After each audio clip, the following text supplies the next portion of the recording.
என்னோட யூடியூப் சேனலில் இருக்கிறதுக்கு ரொம்ப ரொம்ப நன்றிப்பா. ஸோ இந்த வீடியோவை பார்க்குறதுக்கு முன்னாடி இந்த வீடியோவில் நான் சொல்லிக் கொடுக்க போகிற 25 கொஷின் ஆல்ரெடி உங்களுக்கு டெஸ்ட்டு கொடுத்துருக்கேன், ஒரு ப்ராக்டிஸ் செட்டாகவே கொடுத்துருக்கேன். ஸோ மறந்துடாமல் கண்டிப்பாக நீங்கள் வாங்கியிருப்பீங்க ஆர்ஆர்பி ப்ராக்டிஸ் செட்டு. அந்த ரயில்வே எக்ஸாம்குள்ளே போனீங்கன்னா ஆர்ஆர்பி ஜேஇ ப்ராக்கெட்டில் ப்ராக்டிஸ் செட்டுன்னு போட்டிருப்பேன். அதுக்குள்ளே உங்களுக்கு இருக்கிற செட்டை ஃபஸ்ட்டு எழுதுங்க. அதை எழுதிட்டு 25 கொஷின் 35 நிமிஷம். ஏன்னா அந்த டைமிங்கோடு நீங்கள் டெஸ்ட்டு எழுதுனாதான் நீங்கள் எப்படி டைம் மேனேஜ் பண்ண முடியும், எப்படி ஸ்பீடு வரும் எல்லாமே கற்றுக்க முடியும். ஸோ ஃபஸ்ட்டு மறந்துடாமல் டெஸ்ட்டை எழுதிடுங்க. எழுதுனதுக்கு அப்புறமா உங்களுக்கு ஏதாச்சும் டவுட் இருக்குன்னா, இதை போட முடியல, என்னால் வேகமாக போட முடியல, எனக்கு புரியலை அப்படின்றவங்க இந்த வீடியோ வந்து பாருங்கள். சரியாப்பா? மறந்துடாமல் டெஸ்ட்டு தான் முக்கியம். அந்த டைம் மேனேஜ்மெண்ட் அப்போ தான் வரும். ஃபஸ்ட்டு டெஸ்ட்டை எழுதுங்க, அதுக்கப்புறம் இந்த வீடியோ வந்து பாருங்கள். சரியா? இப்போ நம்ம 25 கொஷின் இந்த மாடல் பேப்பர் செட்ஸ் எல்லாமே பார்க்கலாம். ஓகேப்பா. ஸோ இப்போ நம்ம first practice set question solve பண்ண போகிறோம். Model paper 1. அதில் மேக்ஸில் நான் கேட்ட 25 கொஷின் சால்வ் பண்ணி காட்டுறேன். பொறுமையாக சால்வ் பண்ணுறேன். நீங்கள் தெரிஞ்சுக்க வேண்டியது, உங்களுக்கு 25 கொஷின் 35 நிமிஷம் கொடுத்துருந்தேன். முடிஞ்ச வரைக்கும் ஒரு கொஷனுக்கு 1 நிமிஷம். சில algebra question, trigonometry question, heights and distance question, இதெல்லாம் வந்து 1 நிமிஷத்தில் போட முடியாது. கொஞ்சம் எக்ஸ்ட்ரா டைம் எடுக்கும். ஒரு 1.5 நிமிஷம் எடுத்துக்கலாம். சரிங்களா? முடிஞ்ச வரைக்கும் ஆப்டிடியூட் கொஷின்ஸ் எல்லாமே 1 நிமிஷத்துக்குள்ளே போடுறதுக்கு பாருங்கள். அல்ஜிப்ரா, ட்ரிக்னாமெட்ரியான கொஷின்ஸ் கொஞ்சம் அதிகமாக டைம் எடுத்து போடுங்க. சரியா? இதே மாதிரி நீங்கள் ப்ராக்டிஸ் பண்ணிகிட்டே வந்தீங்கன்னா உங்கள் எக்ஸாமில் கேட்கக்கூடிய அந்த ஆப்டிடியூட் செஷன் ஈஸியாக நீங்கள் 30 நிமிஷம் இல்லை 35 நிமிஷத்தில் அந்த ஃபுல் செஷனே நீங்கள் முடிச்சிடலாம். சரியா? அதுக்கு தான் உங்களுக்கு இந்த ப்ராக்டிஸ் செட் கொடுக்குறேன். மறந்துடாமல் டெஸ்ட்டை எழுதிடுங்க. ஒரு டவுட்ஸ்லாம் இருக்கும்ல, அப்போ வந்து இந்த வீடியோவை பார்த்தீங்கன்னா உங்களுக்கு யூஸ்ஃபுல்லாக இருக்கும். சரிங்களாப்பா? சரி, இப்போ நம்ம practice set model paper 1 practice set போடுறோம். First question. So first question பார்த்தீங்கன்னா பார்க்கும்போது தெரியுது, சிம்பிளிஃபிகேஷன் கேட்டிருக்காங்க. ஸோ ஒரு எல்லாமே பர்சன்டேஜ் வேல்யூவில் இருக்குது. எக்ஸோட வேல்யூ கண்டுபிடிக்கணும். ஸோ என்ன பண்ணுங்கள், எப்போதுமே கம்ப்யூட்டரை பார்த்து எப்படி எழுதணும்னா 85% இருக்கா, 85 divided by 100. So 620. So plus X divided by 100 into 480 is equals to 70 divided by 100 into 890. So first step இதுதான். கொஷினை பார்த்து எழுதியாச்சு. எதெல்லாம் அடிக்க முடியுதுன்னு பாருங்கள். ஸோ இந்த 0, இங்கே இருக்கிற 0 அடிச்சிட்டேன், ஒரு 0 அடிச்சிட்டேன், இங்கே இருக்கிற 2 0, இங்கே இருக்கிற 2 0 அடிச்சாச்சு. ஸோ மிச்சம் என்ன இருக்குன்னு பார்த்தீங்கன்னா, இதை 5 டேபிள் அடிக்கிறேன், 5 2s are 10. இதை 5 டேபிள் அடிக்கிறேன், 3 35, 7 5s are 35. So 1 2s are 2, இதை அடிக்கிறேன், 3 2s are 6, 31. ஸோ கடைசியாக என்ன இருக்குதுன்னு பார்த்தீங்கன்னா 17 into 31 இருக்குது. ஸோ இது பார்த்தீங்கன்னா 48 by 10 இருக்குது, எக்ஸ் இருக்குது. ஸோ இது 8 9s are 72. ஸோ ரிமைனிங் வந்து 7. 8 7s are 56, 56 7ன்றது 63. ஸோ 632 இருக்குது. பேலன்ஸ் என்ன இருக்குதுன்னு பாருங்கள். ஸோ இது 7. ஸோ வந்து 7 3s are 21, 21 இது 22. ஸோ ரிமைனிங் பார்த்தீங்கன்னா 2, 527. ஸோ ப்ளஸ் 48 by 10 வேணும்னா 4.8ன்னு எழுதிக்கலாம். 632. ஸோ 632ம் 527 மைனஸ் பண்ணிங்கன்னா 96. So 48 by 10x is equals to 96. So எக்ஸுன்றது இதை கேன்சல் பண்ணோன்னா 2 வாட்டி. ஸோ 10 அந்த சைடு போயிடுச்சுன்னா 20. அவ்வளோதான்ப்பா. ஸோ ஃபஸ்ட்டு கொஷனோட ஆன்சர் என்னென்னா, நம்ம எக்ஸோட வேல்யூ தான் கண்டுபிடிக்கணும். ஸோ ஃபஸ்ட்டு கொஷனோட ஆன்சர் என்ன அப்படின்னு பார்த்தீங்கன்னா 20%. சரிங்களா? 20 அவங்க எக்ஸ் பர்சன்டேஜ் இருக்குது, நம்ம எக்ஸை கண்டுபிடிக்கிறனால 20 தான் நம்மளோட ஆன்சர். ஓகேவாப்பா? எதுவுமே பெருசாக நான் போடல. ஒரு சில இடத்துல இதெல்லாம் மைண்ட் கேல்குலேஷன் மாதிரி போட்டிருக்கேன். பட் நீங்கள் உங்களுக்கு தேவைப்பட்டுச்சுன்னா நீங்கள் எப்படி எடுத்து கூட போடலாம், 17 into 31. அதனால் ஒன்றும் தப்பு கிடையாது. பட் கொஞ்சம் வேகமாக மட்டும் போடுங்க. கண்டிப்பாக இது 1 நிமிஷத்துக்குள்ளே நம்மளால் போட முடியும். ஸோ இதுதான் முதல் கொஷனோட ஆன்சர். ரெண்டாவது question. So x is equal to p plus 1 by p, y is equal to p minus 1 by p. அவங்க 2 வேல்யூ கொடுத்துருக்காங்க. நம்மளை என்ன கேட்குறாங்கன்னு பார்த்தீங்கன்னா, x power 4 minus of 2x square 2y square, so plus y power 4. இதோட value என்னன்னு கேட்குறாங்கப்பா. எப்போதுமே சரி, நம்மளோட எக்ஸாமில் நீங்கள் எழுத போகிற எக்ஸாமில் ஒரு சில டாப்பிக்கை கடைசியாக போடுங்க. எக்ஸாம்பிளுக்கு ட்ரிக்னாமெட்ரி, அல்ஜிப்ரா, சரிங்களா, ஹைட்ஸ் அண்ட் டிஸ்டன்ஸ், இந்த 3 டாபிக் மட்டும் எடுத்த உடனே போட்டுறாதீங்க. அப்படி கொஷின் வந்தாலும் அதை விட்டுட்டு மற்ற கொஷின்ஸ் எல்லாமே போடுங்க. இந்த time and work, time and distance, probability, ஏஜஸ்ஸு, இது எல்லாமே போட்டு முடிச்சிருங்க. கடைசியாக இந்த மாதிரியான கொஷின்ஸ் எடுத்துக்காங்க. ஏன்னா அது அல்ஜிப்ரா கொஷின். இதை சால்வ் பண்ணுறதுக்கு சில சமயம் டைம் எடுக்கும், சில சமயம் நம்ம யோசிக்கிற மாதிரி இருக்கும். டைம் வேஸ்ட் பண்ணிடக்கூடாது. அதனால் நம்ம ஈஸியான டாபிக்லாம் ஃபஸ்ட்டு போட்டுடலாம். கடைசியாக எப்போதுமே இந்த மாதிரியான algebra, trigonometry, heights and distance, முக்கியமாக ஹைட்ஸ் அண்ட் டிஸ்டன்ஸ், அது எல்லாமே கடைசியாக போடுங்க. ஓகேவா? பட் இப்போ நான் போட்டு காட்டுறேன். இப்போ என்ன கொடுத்துருக்காங்கன்னு பார்த்தீங்கன்னா இதுக்கு ஆன்சர் கண்டுபிடிக்கணும்ப்பா. எக்ஸோட வேல்யூவும் கொடுத்துட்டாங்க, ஒய்யோட வேல்யூவும் கொடுத்துட்டாங்க. இப்போ நான் இந்த இடத்துல எக்ஸுக்கு பதிலாக p + 1/p போடலாம். இங்கே இருக்கிற ஒய்க்கு பதிலாக p - 1/p போடலாம். ஆனால் இங்கே எக்ஸுக்கு பதிலாக p + 1/p போட்டிங்கன்னா பவர் 4பா. நமக்கு தெரிஞ்ச ஃபார்முலா என்ன? a + b the whole square formula தெரியும், இல்லைன்னா a + b the whole cube formula தெரியும். மிஞ்சி போனால் கியூப் வரைக்கும் தான் நான் ஃபார்முலா படிப்பேன். பவரில் 4லாம் நம்ம உட்காந்து ஃபார்முலா படிக்கணும்னு அவசியம் கிடையாது. அதனால இந்த ஃபார்முலா எப்போதுமே இதே பவர் 6 பவர் 8 என்ன வந்தாலும் சின்ன ஃபார்முலாவில் இருந்து கொண்டு வந்தது தான் இது எல்லாமே. அது மட்டும் நீங்கள் ஞாபகம் வச்சுக்கோங்க. ஏதாச்சும் ஒரு ஃபார்முலாவில் இருந்து பெருசாக கொண்டு வந்தது தான் இந்த ஃபார்முலாவாக இருக்கும். இப்போது எக்ஸ் ஸ்கொயர் இங்கே பாருங்களேன், உதாரணத்துக்கு சொல்கிறேன்ப்பா. இப்போ a - b ஒரு ஃபார்முலா இருக்குன்னு வச்சுக்கோங்க. x - y தான் ஹோல் ஸ்கொயர். இது என்ன ஃபார்முலா? a - b தான் ஹோல் ஸ்கொயர் ஃபார்முலா. இந்த ஃபார்முலாக்கு என்ன ஆன்சர் வரும்? a square plus b square - 2ab. கரெக்டாக இல்லையா? a - b the whole square formula a square plus b square - 2ab. இப்போது இங்கே எக்ஸ் ஸ்கொயருக்கு பதிலாக அவங்க கொடுத்துருக்கிற வேல்யூவில் x⁴ இருக்குது. இங்கே y ஸ்கொயருக்கு பதிலாக அவங்க கொடுத்துருக்கிற வேல்யூவில் y⁴ இருக்குது. இங்கே வெறும் xy தான் இருக்குது, இங்கே x² y² இருக்குது. அப்போ என்ன அர்த்தம்? இந்த வேல்யூவில் அவங்க ஸ்கொயர் போட்டிருக்காங்கன்னு அர்த்தம். இப்போது இது ஸ்கொயர் போட்டிங்கன்னா இது x⁴ மாறிடும், இது y⁴ மாறிடும், x2 மாறிடும். நான் சொல்கிறது புரியுதுங்களா? அப்போ எப்படி போட்டேன்னு? அப்போ இதுலேருந்து என்ன தெரியுதுன்னா இந்த x² - y² ஃபார்முலா தான் இதை மாற்றிருக்காங்க. இதிலிருந்து டிரைவ் பண்ணது தான் இந்த ஃபார்முலா. அப்போ நான் என்ன பண்ணுறேன் நல்லா கவனிச்சுக்கோங்க. x² - y² தான் ஹோல் ஸ்கொயர், இதோட மொத்த டெரிவேஷன். a² - b² அப்படின்னா a + b × a - b, இதோட மொத்தம் ஹோல் ஸ்கொயர். நான் சொல்கிறது புரியுதுங்களாப்பா? ஓகேவா? a² - b²ன்றது a + b × a - b. டோட்டலாக ஒரு ஸ்கொயர் நான் அப்படியே வச்சுக்கிட்டேன். இப்போது எனக்கு ஈஸியாக எக்ஸோட வேல்யூவை சப்ஸ்டியூட் பண்ணிடுவேன். இந்த இடத்துல எக்ஸுக்கு பதிலாக போட்டிங்கன்னா p + 1/p, ஒய்க்கு பதிலாக போட்டிங்கன்னா p - 1/p. அதே மாதிரி எக்ஸோட வேல்யூ.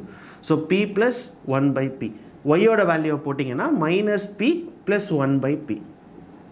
அவ்வளோ. இப்போ எனக்கு சிம்பிளாக முடிஞ்சிருச்சுல்ல.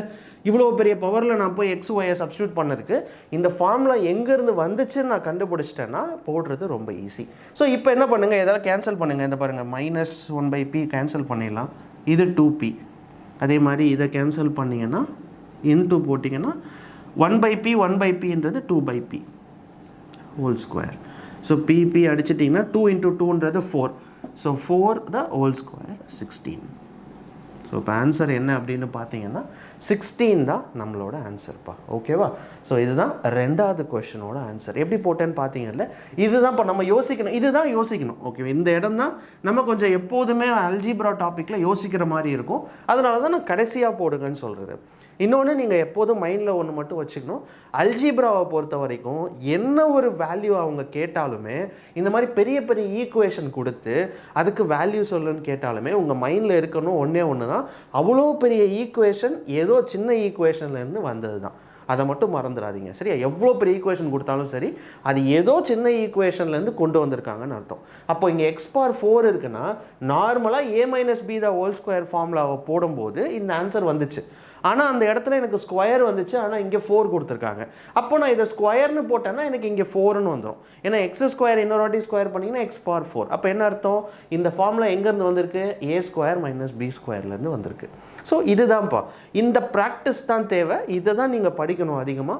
ஒருவேளை நீங்கள் அல்ஜிப்ரா நான் தொடவே இல்லைன்னா, நான் படிக்கவே இல்லை, அதை விட்டுட்டேன் அப்படின்னாலுமே நீங்கள் இந்த வீடியோ டெஸ்ட் எழுதி முடிக்கிறீங்கல்ல, முடிச்சதுக்கப்புறம் உங்களுக்கு அப்பப்போ நான் அந்த ப்ராக்டிஸ் செட் கொடுப்பேன்ல, அதில் இருக்கிற அல்ஜிப்ரா கொஸ்டினாச்சும் போட்டு பார்த்துட்டு போங்க. சரி, இதெல்லாம் தெரிஞ்சு வச்சுட்டு போங்க. ஒருவேளை இந்த மாடலில் இருந்து உங்கள் எக்ஸாம்ஸில் வந்துச்சுன்னா நீங்கள் போடலாம், அதுக்காக சொல்கிறேன். சரியாப்பா? ஸோ ரெண்டாவது கொஷனோட ஆன்சர் என்ன அப்படின்னு பார்த்தீங்கன்னா 16. மூணாவது question. So 27 power 1/5 into 3 question mark is equals to 27 power 5. So எப்போதுமே அங்கே பாருங்கள், நான் ஆரம்பத்தில் சொல்லியிருந்தேன்ல, இது சர்ட்ஸ் அண்ட் இண்டிசஸ், இந்த பவரில் போயிட்டே இருக்கும்.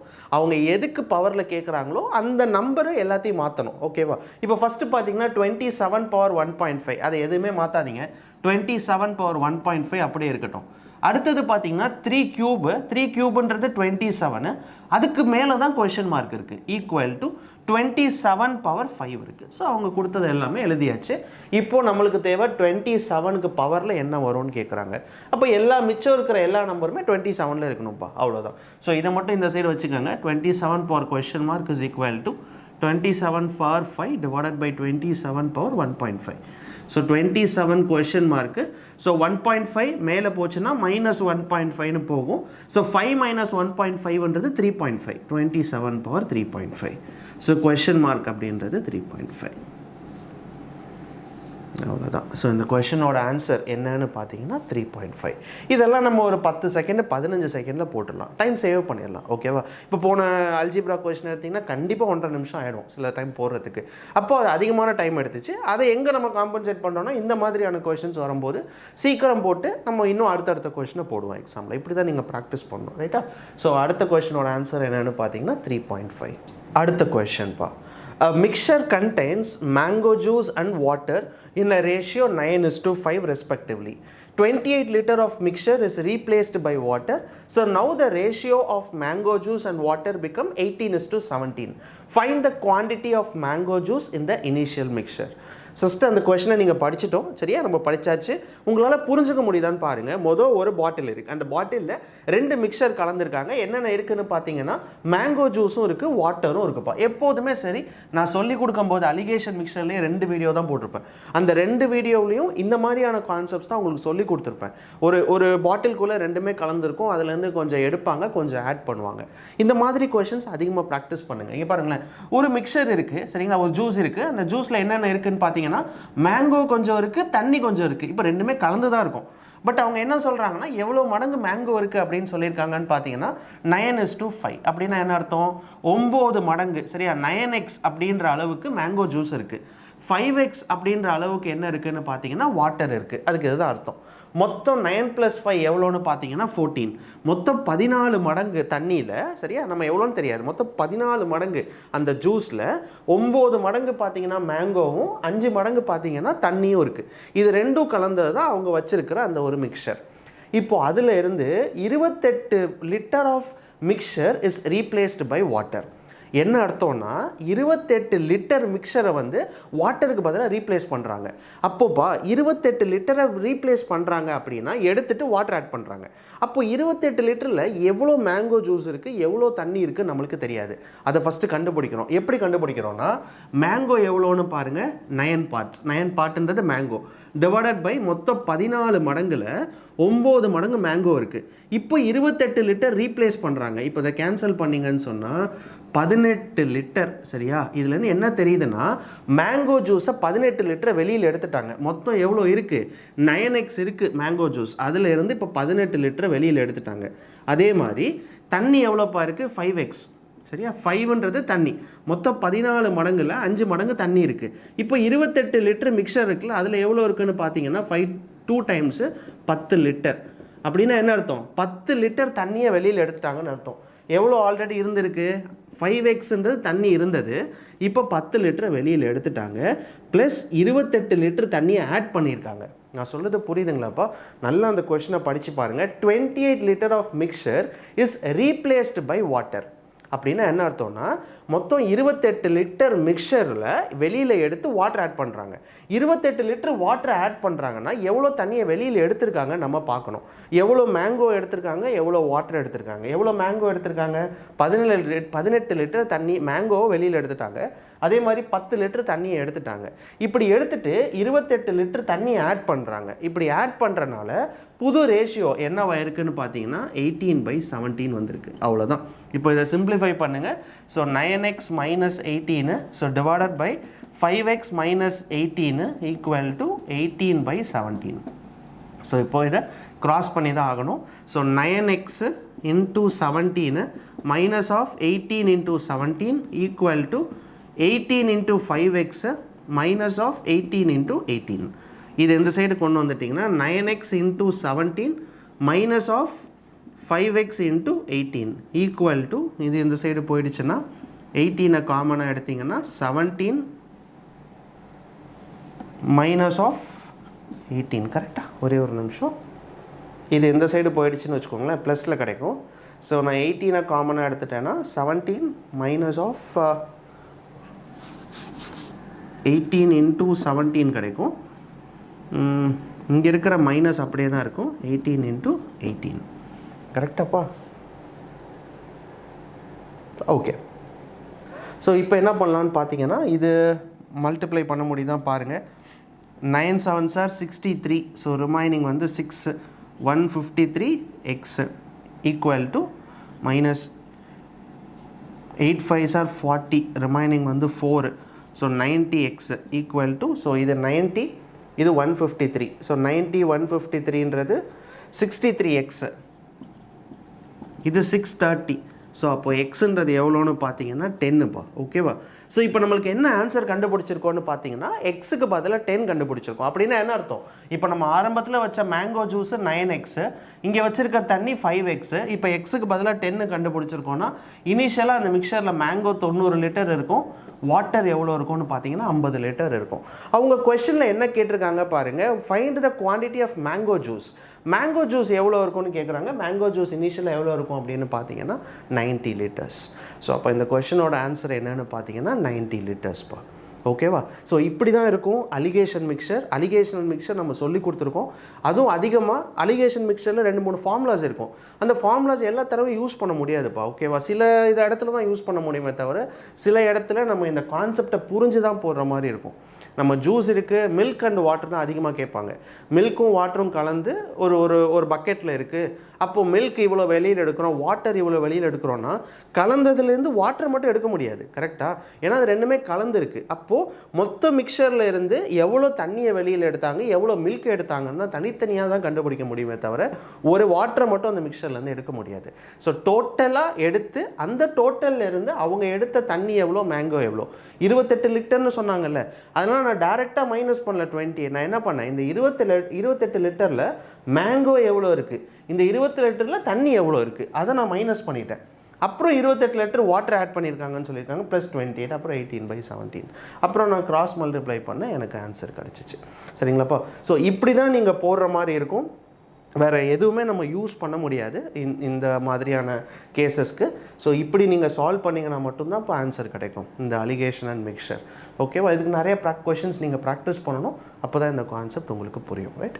ஸோ இந்த கொஷினோட ஆன்சர் என்னென்னு பார்த்தீங்கன்னா 90 லிட்டர்ஸ் மேங்கோ இருக்குதுன்னு அர்த்தம் இனிஷியலாக. The question, so A and B together can complete a piece of work in 12 days.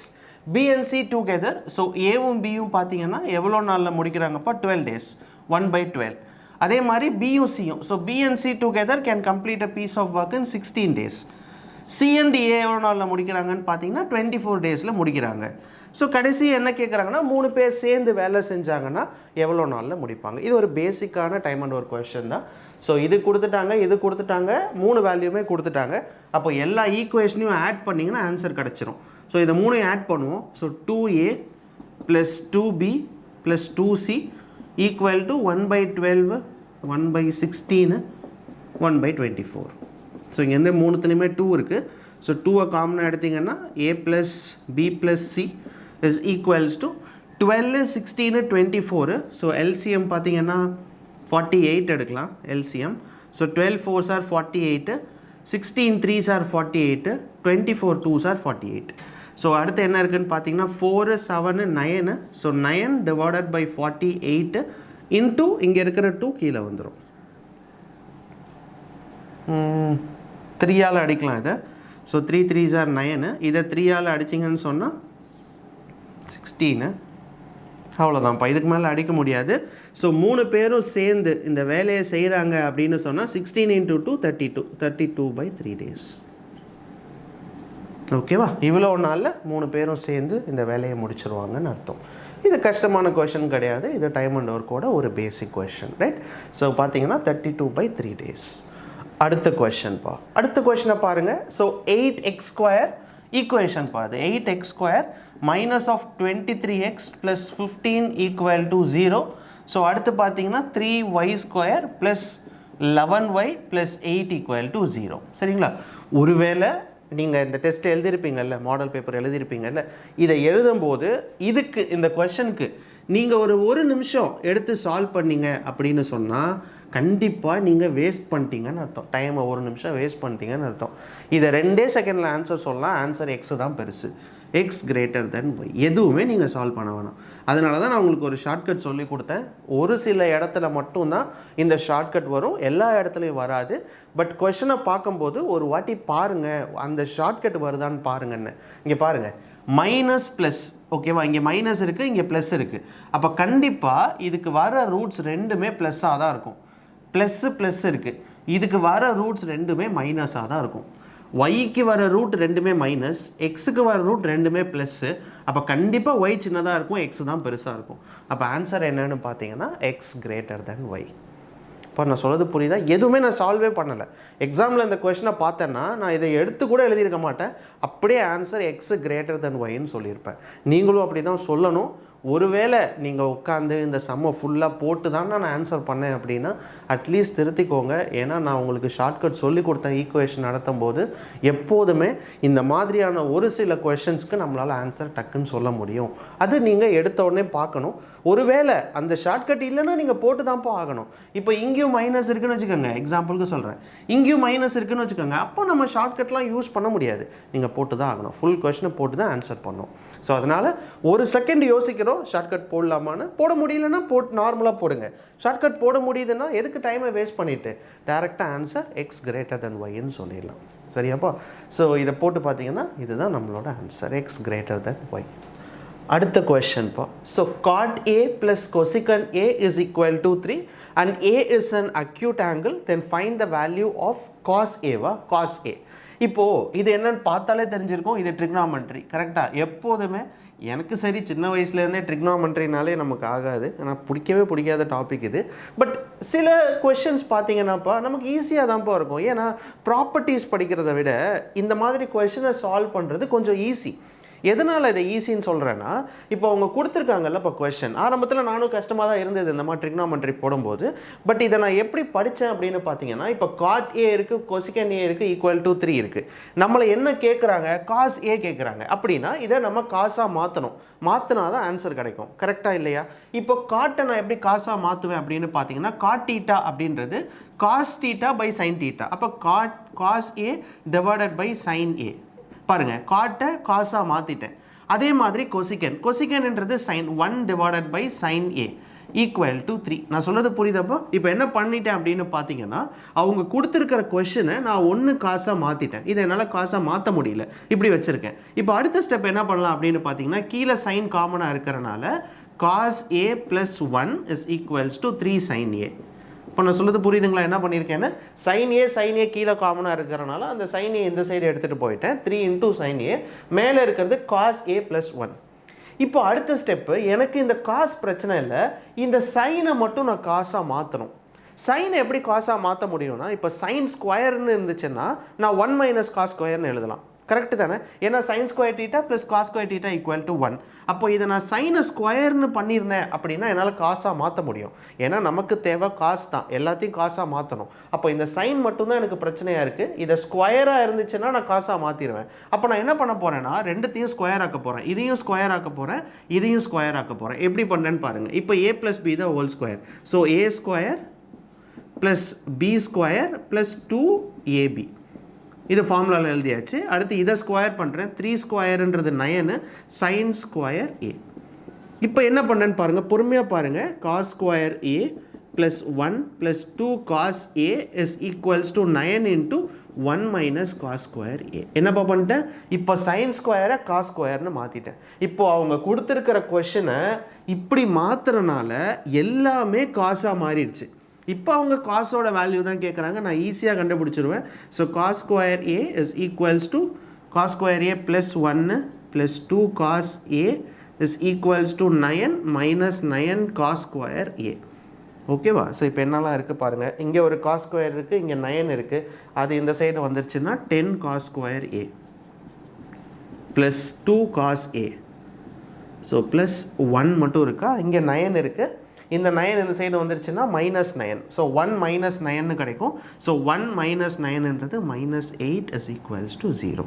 ஓகேவாப்பா? So மிச்சம் என்ன இருக்குதுன்னு பார்த்தீங்கன்னா அவ்வளோதான்.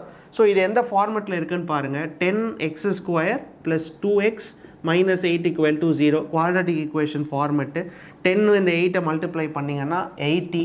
ஸோ இது ரெண்டாக பிரிச்சிங்கன்னா 10 into 8. ஸோ 80 கிடைக்கும். நம்மளுக்கு தேவை இங்கே +2 வரணும். ஸோ +2 வரணும்னா +10 -8. So divided by 10. ஸோ இதை கேன்சல் பண்ணிங்கன்னா +1. இதை கேன்சல் பண்ணிங்கன்னா 2 டேபிளில் அடிச்சிங்கன்னா 4 2s are 8. 2 டேபிளில் அடிச்சிங்கன்னா 5. எடுத்து எழுதும்போது +4/5 வரும். இது -1 வரும். கரெக்டாப்பா? இப்போது கடைசியாக நமக்கு cos A ஓட வேல்யூ கண்டுபிடிக்கணும். cos A எது அப்படின்னு பார்த்தீங்கன்னா 4/5 தான் ஆன்சர். ஏன்னா -1 நீங்கள் எடுக்காமல் வெறும் 4/5 எடுக்கிறீங்க அப்படின்னா அதனால தான் ஒரு வார்த்தை அங்கே கொடுத்துருக்காங்க, A is an acute angle. அப்படின்னா என்ன அர்த்தம்ப்பா? இந்த அக்யூட் ஆங்கிள், அப்டியூஸ் ஆங்கிள்லாம் படிச்சிருப்போம். ஸோ அந்த நம்ம ஆரம்பத்திலே படிச்சிருப்போம். ட்ரிக்னாமெண்ட்ரி, ஜாமெண்ட்ரிலே சொல்லி கொடுத்துருப்பாங்க. அக்யூட்னா அபோவ்னு வச்சுக்கோ அப்படின்னு சொல்லுவாங்க. அதுக்கு என்ன அர்த்தம்னா பாசிட்டிவ் வேல்யூன்னு அர்த்தம்.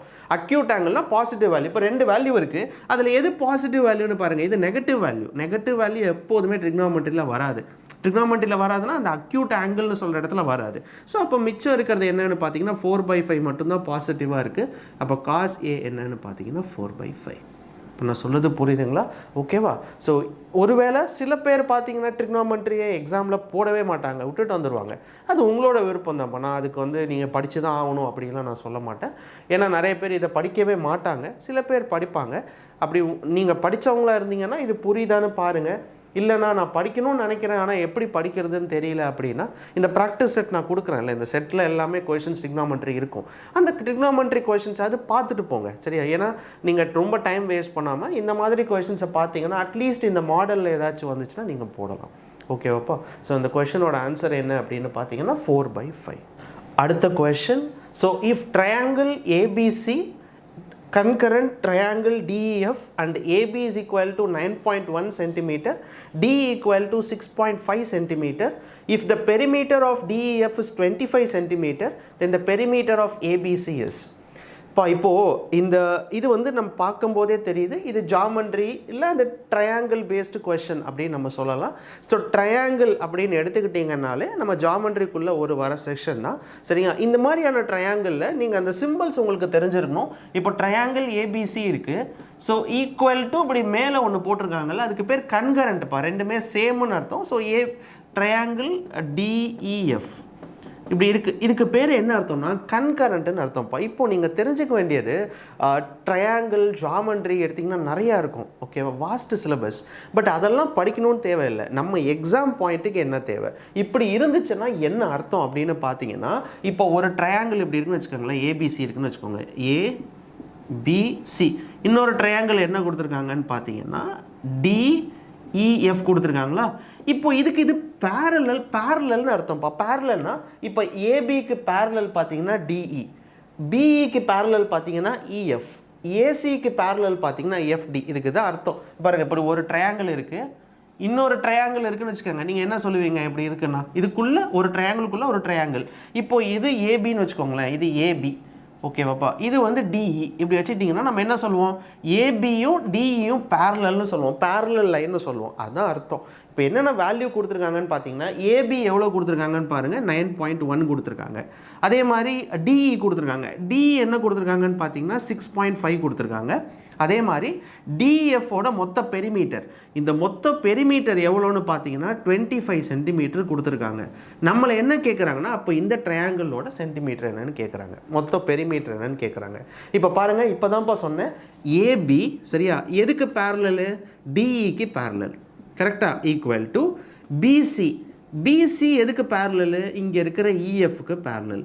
அதே மாதிரி ஏசி எதுக்கு பேரலல்? இந்த ட்ரையாங்கிளோட DFக்கு பேரலல். ரெண்டுமே எதுக்கு பேரலல்? மொத்தம் இந்த பெரிமீட்டரும் parallel. So perimeter 1 perimeter 2 parallel. இது நான் எப்படி எழுதியிருக்கேன்னு புரியுது இல்லைப்பா? இப்போ தான் சொன்னேன், ஒரு ட்ரையாங்கிள்குள்ளே இன்னொரு ட்ரையாங்கிள் போடுறீங்க, இல்லை ஒரு ட்ரையாங்கிளுக்கு பக்கத்தில் ஒரு ட்ரையாங்கிள் இருக்குது, ஒரே மாதிரி இருக்குது அப்படின்னா அது பேரலல்னு அர்த்தம். இதுக்கு இது பேரலல். அதே மாதிரி இந்த கோட்டுக்கு BCக்கு இது பேரலல், இதுக்கு இது பேரலல், மொத்த பெரிமீட்டருக்கு இது பேரலல். இப்போ என்னென்ன வேல்யூ எல்லாம் கொடுத்துருக்காங்க பாருங்கள். ஏபி கொடுத்துருக்காங்க 9.1, DE கொடுத்துருக்காங்க 6.5, சரியா? BC கொடுக்கல, AC கொடுக்கல, மொத்தமே இது எல்லாமே சேர்த்து ஒரே பெரிமீட்டராக கொடுத்துட்டாங்க. என்ன கொடுத்துருக்காங்க பாருங்கள், ரெண்டாவது வேல்யூவோட பெரிமீட்டர் எவ்வளோ கொடுத்துருக்காங்க பாருங்க. என்ன கொடுத்துருக்காங்க பாருங்கள், பெரிமீட்டர் DEF டிஎஃப் இருக்குல்ல, இதோட மொத்த பெரிமீட்டர் என்ன கொடுத்துருக்காங்க அப்படின்னு பார்த்தீங்கன்னா 25 சென்டிமீட்டர். இப்போ அவங்க கேட்குறது இந்த ட்ரையாங்கிளோட பெரிமீட்டர் தெரியாது, கொஸ்டின் மார்க். அவ்வளோதான்ப்பா, வேறு ஒன்றுமே கிடையாது. என்ன வேல்யூ கொடுத்தாங்களோ அதை போட்டேன். ஓகேவா? இது மிச்சம் இருக்கிற வேல்யூ அவங்க கொடுக்கல, டேரெக்டாக பெரிமீட்டர் தான் கொடுத்துருக்காங்க. அதனால் என்ன பண்ணிட்டேன், இது எல்லாமே ஈக்குவல் டு தான், எல்லாமே பேரலல் தான். அவங்க கொடுத்த 2 வேல்யூவை போட்டேன், ஈக்குவல் டு 2 பெரிமீட்டர். இந்த பெரிமீட்டர் நம்மளுக்கு தெரியாது, இது கொடுத்துருக்காங்க, அதனால் இதை மட்டும் நான் போட்டிருக்கேன். இப்போ கிராஸ் மல்டிப்ளை பண்ணுங்கள். So question mark is equals to 9.1 into 25 divided by 65. So question mark is equals to 6.5 cancel ஆகிடும். ஸோ டெசிமல் பாயிண்ட் ஒரு பாயிண்ட் தானே இருக்குது, அடிச்சிருங்க. ஸோ இப்போ என்னெல்லாம் இருக்குதுன்னு பார்த்தீங்கன்னா 5 டேபிள் அடிக்கலாம். ஸோ இதை 5 டேபிள் அடிச்சிங்கன்னா 5 5s are 25. இதை 5 டேபிள் அடிச்சிங்கன்னா 13 கிடைக்கும். ஸோ இதை வந்து நீங்கள் 7 டேபிள் அடிக்கலாம். So 7 5s are 35 centimetre. So அப்படின்னா என்ன அர்த்தம் அப்படின்னு பார்த்தீங்கன்னா, அவங்க பெரிமீட்டர் ஆஃப் ஏபிசி கேட்டாங்க ட்ரையாங்கிள். ஸோ ஏபிசி ட்ரையாங்கிளோட பெரிமீட்டர் எவ்வளோன்னு பார்த்தீங்கன்னா 35 சென்டிமீட்டர். ஸோ இதுதான் இந்த கொஷனோட ஆன்சர். ஓகேவா? இது ட்ரையாங்கிள்குள்ளே வர ஒரு கொஷன் பாரு.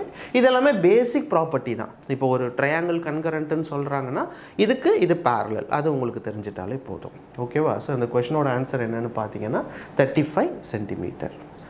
அடுத்த கொஷன்ப்பா. A shopkeeper marks his article in such a way that after allowing 18% discount on a marked price, he gains 28%. If the cost price of the article is rupees 246, find the marked price of an article. So இது என்ன கான்செப்டில் வருதுன்னு பார்த்தீங்கன்னா profit and loss. So profit and லாஸில் நம்ம வந்து 2 category சொன்னேன். ஒன்று ப்ராஃபிட் அண்ட் லாஸு, இன்னொன்று பார்த்தீங்கன்னா டிஸ்கவுண்ட். இந்த மார்க்டு ப்ரைஸ் வச்செல்லாம் வரும். இப்போ அந்த கொஷனில் பாருங்கள், மார்க்டு ப்ரைஸ் இருக்குது. ஸோ ஆனால் ஃபார்முலாலாம் யூஸ் பண்ணணுமா அப்படின்னு கேட்டிங்கன்னா, எப்போதுமேப்பா அந்த கொஷனை நல்லா படிங்க, படிச்சுட்டு தேவையான இடத்துல மட்டும் யூஸ் பண்ணுங்கள். இல்லைனா நீங்களே ஒரு பிஸ்னஸ் பண்ணுறீங்கன்னு வச்சுக்கோங்களேன், அதில் என்ன இருக்குது பாருங்கள். Shopkeeper marks his article in such a way that even after allowing 18% discount on marked price. Marked ப்ரைஸ்னால் அவன் மைண்டில் வச்சுருக்கிற ஒரு ப்ரைஸ், எம்ஆர்பி ப்ரைஸ். அந்த ப்ரைஸ்லேருந்து 18% டிஸ்கவுண்ட் கொடுத்துருக்கான். ஃபஸ்ட்டு அவன் மார்க்டு ப்ரைஸ் என்ன மைண்டில் வச்சுருக்கானே நம்மளுக்கு தெரியல. சரியா? இப்போ நான் தான் ஒரு பொருள் வச்சுருக்கேன், நான் ஒரு மைண்டில் ஒரு ப்ரைஸ் வச்சுருக்கேன், அதில் இருந்து 18% டிஸ்கவுண்ட் கொடுத்துருக்கேன். அப்படின்னா என்ன அர்த்தம்? 82% தான் இந்த பொருளை விற்றுருக்கேன்னு அர்த்தம். ஏன்னா 100லேருந்து 18 மைனஸ் பண்ணிட்டீங்கன்னா 82%. 82% நான் வச்சிருக்கிற என் மைண்டில் மார்க்டு ப்ரைஸ்லேருந்து நான் அவனுக்கு 18% ஆஃபரை கொடுத்து 82%க்கு விற்றுட்டேன். இப்படி நான் விற்கிறனால எனக்கு என்ன அதில் லாபம் கிடச்சிருக்கு அப்படின்னு பார்த்தீங்கன்னா 28% லாபம் கிடச்சிருக்கு. அப்படின்னா என்னப்பா அர்த்தம்? 128% உங்களுக்கு நான் இந்த டிஸ்கவுண்ட்டை வச்சு விற்றனால எனக்கு 128% கிடச்சிருச்சு. எவ்வளோ அமௌண்ட்டுன்னு பார்த்தீங்கன்னா cost price of an article 246 இருந்து 128% லாபம் கிடச்சிருச்சு. அவ்வளோதான். எங்கேயாச்சும் நான் ஃபார்முலா யூஸ் பண்ணியிருக்கேன்னு பார்த்தீங்கன்னா ஒரு ஃபார்முலா கூட நான் யூஸ் பண்ணல. அப்படியே நானே ஒரு பிஸ்னஸ் பண்ணுறேன்னு நினச்சி தான் சால்வ் பண்ணேன். நான் சொல்லி கொடுக்கும்போது கூட நான் அப்படி தான் பண்ணியிருப்பேன். எதுக்காகவும் ஃபார்முலாவை நம்பி இருக்காதீங்க. ஓரளவுக்கு இந்த ப்ராஃபிட் அண்ட் லாஸ்லாம் புரிஞ்சுக்கோங்கன்னு தான் சொல்லியிருப்பேன். அதுதான் இங்கே கொடுத்துருக்கேன். அவங்க என்ன சொல்கிறாங்க, மார்க்டு ப்ரைஸ் இருக்குது, 18% டிஸ்கவுண்ட் கொடுத்தேன், இதில் கொடுத்தனால எனக்கு 28% லாபம் கிடச்சிச்சு. அவங்க கொடுத்துருக்காங்க பாருங்கள். A gains 28% if the cost price of the article is 246.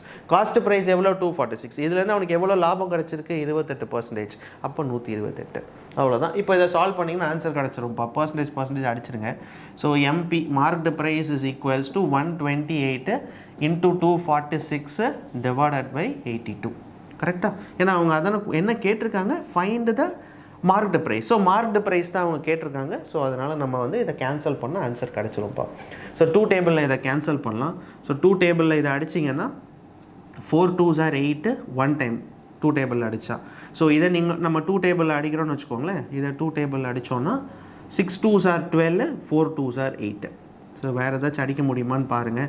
இதை டேரெக்டாக 6ஆல் அடிச்சிடலாம். அவ்வளோதான். ஸோ 6 4s are 24, ரிமைனிங் வந்து 2 36 38 384. ஸோ அப்போ நான் மைண்டில் வச்சுருக்கிற ப்ரைஸ் என்னன்னு பார்த்தீங்கன்னா 384. ஸோ 384 தான் என் மைண்டில் நான் மார்க்டு ப்ரைஸாக ஃபிக்ஸ் பண்ணி வச்சுருந்தேன். அதில் இருந்து நான் 18% டிஸ்கவுண்ட் கொடுத்தேன்னா எனக்கு காஸ்ட் ப்ரைஸ்லேருந்து 28% லாபம் கிடச்சிருக்கும். அவ்வளோதான். இதை நீங்கள் ஃபார்முலாவில் தான் நான் போடுவேன் அப்படின்னா இந்த ஃபார்முலா போடுவாங்களப்பா, mark price into 100% minus discount is equal to cost price into, அதனால தான் அதெல்லாம் வேணான்னு சொல்லிட்டு தான் நான் இந்த ஈக்குவேஷன் அப்படியே போட்டேன். ஓகேவா? நான் ப்ராஃபிட் லாஸ் படித்தவங்களுக்கு தெரியும் எதனால் இந்த ஈக்குவேஷன் போட்டேன்னு.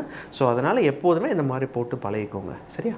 ஸோ இதுதான் இந்த கொஷனோட ஆன்சர். அடுத்த கொஷன்ப்பா. சரியா? From 2 points on a ground lying on a straight line to the foot of a pillar, 2 angles of elevation of top of the pillar is a complementary angle to each other if the distance between point. அவங்க சொல்லிட்டாங்கப்பா, ஒரு பில்லர்னு சொல்லிட்டாங்க, பார்த்தாலே தெரியுது இது heights and distance தான்.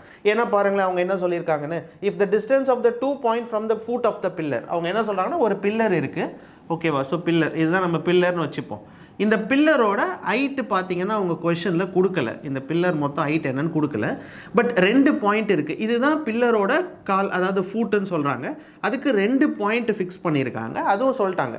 ஒரு pillar பார்த்தீங்கன்னா 9 metre. இந்த பில்லரோட கீழே இருந்து ஒரு டிஸ்டன்ஸ் எவ்வளோ அப்படின்னு பார்த்தீங்கன்னா 9 மீட்டர். இதே பாயிண்ட்ல இருந்து இன்னொரு டிஸ்டன்ஸ், சரிங்களா, இந்த டிஸ்டன்ஸ் எவ்வளோ அப்படின்னு பார்த்தீங்கன்னா எவ்வளோ கொடுத்துருக்காங்க, 16 மீட்டர் கொடுத்துருக்காங்க. ஸோ நம்மளாம் ஒரு பாயிண்ட் வச்சுக்கலாம்ப்பா. ஸோ இதை வந்து ஏன்னு வச்சுக்கலாம், இதை வந்து பி பாயிண்ட்டுன்னு வச்சுக்கலாம். இது கீழே இருக்கிறது சி பாயிண்ட்டு, பில்லரோட டாப்பு டி பாயிண்ட்டு. இதெல்லாம் நம்ம தான் ஃபிக்ஸ் பண்ணிக்கணும். அடுத்தது என்ன சொல்லியிருக்காங்க பாருங்கள். So then the height of the pillar, இந்த பில்லரோட ஹைட் என்னன்னு கேட்குறாங்கப்பா. அவ்வளோதான், அவங்க வேறு எதுவுமே கேட்கல. நம்ம ஹைட்ஸ் அண்ட் டிஸ்டன்ஸை பொறுத்த வரைக்கும் நான் என்ன சொல்லி கொடுத்துருப்பேன் அப்படின்னு பார்த்தீங்கன்னா tan θ. tan θ அப்படின்றது தான் இந்த ஹைட்ஸ் அண்ட் டிஸ்டன்ஸ்லேயே ரொம்ப முக்கியமாக வரும். வேறு எதுவுமே வராது. நீங்கள் சைனு, காசு, காட்டு இதெல்லாம் வராது. அதிகமாக வர்றது tan θ தான். ஓகேவா? அதுதான் ஹைட்ஸ் அண்ட் டிஸ்டன்ஸு. tan θன்றது ஆப்போசிட் பை அட்ஜசன்ட். இப்போது டாப் ஆஃப் த பில்லர் இங்கே இருந்து 2 ஆங்கிள் வரும். இங்கே ஒரு ஆங்கிள் வரும், அதே மாதிரி இங்கே ஒரு ஆங்கிள் வரும். ஓகேவா? இப்போ இந்த ஆங்கிளுக்கு தான் அவங்க என்ன சொல்லியிருக்காங்கன்னா காம்ப்ளிமெண்ட்ரி ஆங்கிள்னு சொல்லியிருக்காங்க. சில கொஷனில் பார்த்தீங்கன்னா first angle 60 degree, second angle 90 டிகிரின்னு போங்க. அப்போ நம்ம 60, 90 போட்டுருவோம். பட் இங்கே அவங்க என்ன சொல்கிறாங்கன்னா, அவங்க படித்து பாருங்களேன், angle of elevation of the top of the pillar are complement to each other. Complementary angle அப்படின்னா நான் சொல்லியிருப்பேன், complementary ஆங்கிள்னா 2 ஆங்கிள் ஆட் பண்ணிங்கன்னா 90 டிகிரி வரணும். இதுவும் ஆட் பண்ணிங்கன்னா 90 டிகிரி வரணும். அதுக்கு பேர் தான் காம்ப்ளிமெண்ட்ரி ஆங்கிள். இப்போ எனக்கு 2 ஆங்கிள் எனக்கு என்னன்னு தெரியுமா, தெரிஞ்சாதான் நான் 90 சொல்ல முடியும். ரெண்டுமே தெரியல. அப்போ நான் இதை 0 ஆங்கிள் வச்சுக்கிட்டேன்னா, ஏதோ ஒரு ஆங்கிள் அப்படின்னு வச்சுக்கிட்டேன்னா மிச்சம் இருக்கிற 90 மைனஸ் டீட்டா டிகிரின்றது தான் இங்கே வரும். அவ்வளோதான், மற்றபடி வேறு ஒன்றும் கிடையாதுப்பா. ஸோ ஒன்று எடுத்து சால்வ் பண்ணுங்கள். ஃபஸ்ட்டு நம்ம இதை எடுத்துக்கலாம். இது எடுத்திங்கன்னா tan θ. ஸோ tan θ அப்படின்றது, tan θன்றது opposite divided by adjacent. Opposite என்னது h, அட்ஜசன்ட் எவ்வளோ 16. அவ்வளோதான், இதான் ஃபஸ்ட்டு ஈக்குவேஷன். ஈஸியாக போடலாம். ரெண்டாவது tan θ. So tan of 90 minus θ. 90 minus θ இது எவ்வளோ பாருங்கள், ஆப்போசிட் பை அட்ஜசன்ட். ஆப்போசிட் என்னதுப்பா h, அட்ஜசன்ட் என்னதுப்பா 9. ஆப்போசிட் பை அட்ஜசன்ட் ரெண்டாவது ஈக்குவேஷன். அவ்வளோதான், சிம்பிளாக. பாருங்கள், tan θ ஃபஸ்ட்டு ட்ரையாங்கிள் எடுத்துக்கிட்டேன், செகண்ட் ட்ரையாங்கிள் எடுத்துக்கிட்டேன். ரெண்டுமே tan θ தான். எப்போதுமே கீழே இருந்து தான் கேல்குலேட் பண்ணுவோம். tan θன்றது ஆப்போசிட் பை அட்ஜசன்ட். எப்போதுமே இந்த பில்லரோட ஹைட்டு நம்ம ஹெச்னு எடுத்தனால ஆப்போசிட் h. அட்ஜசன்ட் எவ்வளோப்பா, மொத்தம் மீட்ரு 16 மீட்டர். ரெண்டாவது ட்ரையாங்கிள் எடுத்திருக்கேன். ரெண்டாவது ட்ரையாங்கிளோட opposite h divided by adjacent 9. இப்போ 2 ஈக்குவேஷனையும் மல்டிப்ளை பண்ணுறேன், 1 into 2. இது எல்லாத்துலேயுமே காமனாக தான்ப்பா வரும். tan ஆஃப் 90 மைனஸ் θன்றது cot θ. கரெக்டாக? So cot θ. So tan θ into cot θ equal to 2 multiply பண்ணிங்கன்னா h by 16 into h by 9. So tan θ into cot θன்றது 1, h இன்டூ hன்றது h ஸ்கொயரு, 9 6 are 54, 144, h ஸ்கொயருன்றது 144, hன்றது ஸ்கொயர் ரூட் ஆஃப் 144, அப்போது hன்றது 12. Plus R minus 12 கிடைக்கும். But ஆக்சுவலாக நம்ம height வந்து எப்போயுமே மைனஸில் சொல்ல மாட்டோம், ஹைட் வந்து ப்ளஸில் தான் சொல்லுவோம். ஸோ அப்போ இதுலேருந்து என்ன தெரியுதுன்னா, அந்த மொத்த பில்லரோட ஹைட் எவ்வளோ அப்படின்னு பார்த்தீங்கன்னா 12. ஓகேவா? எல்லாமே மீட்டரில் இருக்கிறனால 12 மீட்டர் தான் அந்த கொஷனோட ஆன்சர். சரியாப்பா? இதெல்லாம் நீங்கள் வந்து போடாமல் விட்டுறக்கூடாது. ஏன்னா ஈஸி தான். நான் ஹைட்ஸ் அண்ட் டிஸ்டன்ஸ்லேயே நான் சொன்னேன், 4 வீடியோ தான் போட்டிருப்பேன் மொத்தமாகவே ஹைட்ஸ் அண்ட் டிஸ்டன்ஸில். அந்த 4 வீடியோவில் இந்த ஆங்கிள் சொல்லியிருப்பேன். இப்போ இங்கே இருந்து 2 பேர் இந்த ஆங்கிளில் இருக்காங்க, இல்லை இப்படி பில்லர் இருக்குது, ஒருத்தன் இந்த சைட்லேருந்து பார்க்குறான், இன்னொருத்தன் இந்த சைட்லேருந்து பார்க்குறானாலும் tan θ தான். நீங்கள் என்ன பண்ணாலுமே ஹைட்ஸ் அண்ட் டிஸ்டன்ஸில் tan θ தான் வந்துகிட்டே இருக்கும். ஓகேவா? வேறு எதுவுமே வராது. ஏன்னா நம்ம எடுக்க போகிற ஆங்கிள்ஸ் எல்லாமே கீழேருந்து தான் எடுப்போம். இப்போ நீங்கள் மேலேருந்து எடுக்கிறீங்க இல்லை சைட்லேருந்து எடுக்கிறீங்கன்னா ஆங்கிள் மாறும். பட் ஒரு வாட்டி நீங்கள் அப்படி படிக்காதீங்க. அதனால தான் சொல்லியிருப்பேன் tan θ வச்சே போடுங்கன்னு. ஏன்னா tan θ வச்சே போட்டிங்கன்னா நம்மளுக்கு அந்த டேனோட ட்ரிக்னாமெட்ரி வேல்யூவும் பார்த்தீங்கன்னா ஈஸியாக இருக்கும். 1 0 √3 இப்படி தான் இருக்கும். மற்ற சைன் காஸ்ட்லாம் எடுத்திங்கன்னா 2/3 மைனஸ் அந்த மாறும். அப்போ நம்ம தப்பு பண்ணிடுவோம், வேல்யூவும் பெருசாக இருக்கும். ஆனால் இந்த மாதிரி ஹைட்ஸ் அண்ட் டிஸ்டன்ஸில் நீங்கள் tan θ எடுத்தீங்கன்னு சொன்னால் எல்லா வேல்யூமே ஈஸி. ஸோ இதை மட்டும் போடுங்க. படிக்கலைன்னா ஹைட்ஸ் அண்ட் டிஸ்டன்ஸை படிச்சிருங்க. ட்ரிக்னாமெட்ரி கூட நீங்கள் விட்டுட்டு போயிடலாம். ஹைட்ஸ் அண்ட் டிஸ்டன்ஸை விட்டுட்டு போயிடாதீங்க. ஈஸியான கொஷின் தான் வரும் எக்ஸாமில். ஓகேவா? ஸோ ஆன்சர் என்ன அப்படின்னு பார்த்தீங்கன்னா 12. A start a business with a capital of ₹1,400. 5 months later, இந்த கொஷின் என்னப்பா? பார்ட்னர்ஷிப். கரெக்டாக பிஸ்னஸ் பண்ணுறாங்க, பார்ட்னர்ஷிப் கொஷின். ஸோ பார்ட்னர்ஷிப் கொஷினாலே நான் உங்களுக்கு என்ன சொல்லியிருக்கேன், எவ்வளோ அமௌண்ட்டு நான் நடத்தும் போதே சொல்லியிருப்பேன். இந்த ஒரே ஒரு ஈக்குவேஷன் தான் மொத்த பார்ட்னர்ஷிப்கே வரும். அவன் எவ்வளோ அமௌண்ட்டு பிஸ்னஸில் இன்வெஸ்ட் பண்ணியிருக்கான், எவ்வளோ மாதம் பிஸ்னஸில் இருந்திருக்கான், ஈக்குவல் டு அவனோட ப்ராஃபிட். அவ்வளோதான். இது ப்ராஃபிட்டு, இது மந்த்து, இது இன்வெஸ்ட்மெண்ட்.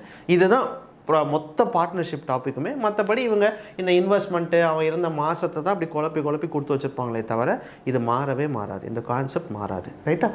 இது ரொம்ப ஈஸியான டாப்பிக்கு. நான் சொல்லியிருப்பேன். அந்த ரேஷியோ மட்டும் தெரிஞ்சிட்டாலே போதும், நீங்கள் ஈஸியாக கிராக் பண்ணிடலாம். இப்போ என்ன கொடுத்துருக்காங்கன்னா, A started a business with a capital of ₹1,400. 5 months later B joined and further 2 months later C joined. What is the amount put by B and C if the end of the year their profit of the share is 4:3:2? இப்போ என்னென்னலாம் கொடுத்துருக்காங்கன்னு பார்த்தீங்கன்னா, இந்த மொத்த business எவ்வளோ நாளைக்கு நடக்குதுன்னு பார்த்தீங்கன்னா 1 வருஷத்துக்கு நடக்குது. அதை சொல்லிட்டாங்க. மொத்தம் எவ்வளோ பேர் இருக்காங்கப்பா? 3 பேர் இருக்காங்க. ABC 3 பேர் இருக்காங்க. இப்போ A பார்த்தீங்கன்னா 1400 பிஸ்னஸை ஸ்டார்ட் பண்ணுறான். பிஸ்னஸை ஸ்டார்ட் பண்ணது யார்? A. எவ்வளோ மாதத்துக்கு இருப்பான்? மொத்த வருஷத்துக்குமே அவன் இருந்திருப்பான். ஏன்னா ஸ்டார்ட் பண்ணது அவன் தான். அப்போ கடைசி வரைக்குமே இருந்திருப்பான். 1400 × 12 months. அடுத்தது பிக்கு வாங்க. ஸோ பி பார்த்தீங்கன்னா 5 months later B joined. B எப்போ ஜாயின் பண்ணியிருக்கான்? 5 மாதம் கழிச்சு தான். இப்போ மொதல் 5 மாதம் பிஸ்னஸில் இல்லை. அப்போ 12 மாதத்தில் மொதல் 5 மாதத்துக்கு பி இல்லைன்னா மிச்சம் இருக்கிற 7 மாதத்துக்கு தான் பி இருப்பான். ஸோ அப்போ பி எவ்வளோ இன்வெஸ்ட் பண்ணியிருக்கான்னு தெரியாது, பட் 7 மாதத்துக்கு இருந்திருக்கான். அடுத்தது C. C join them 2 months later C join them.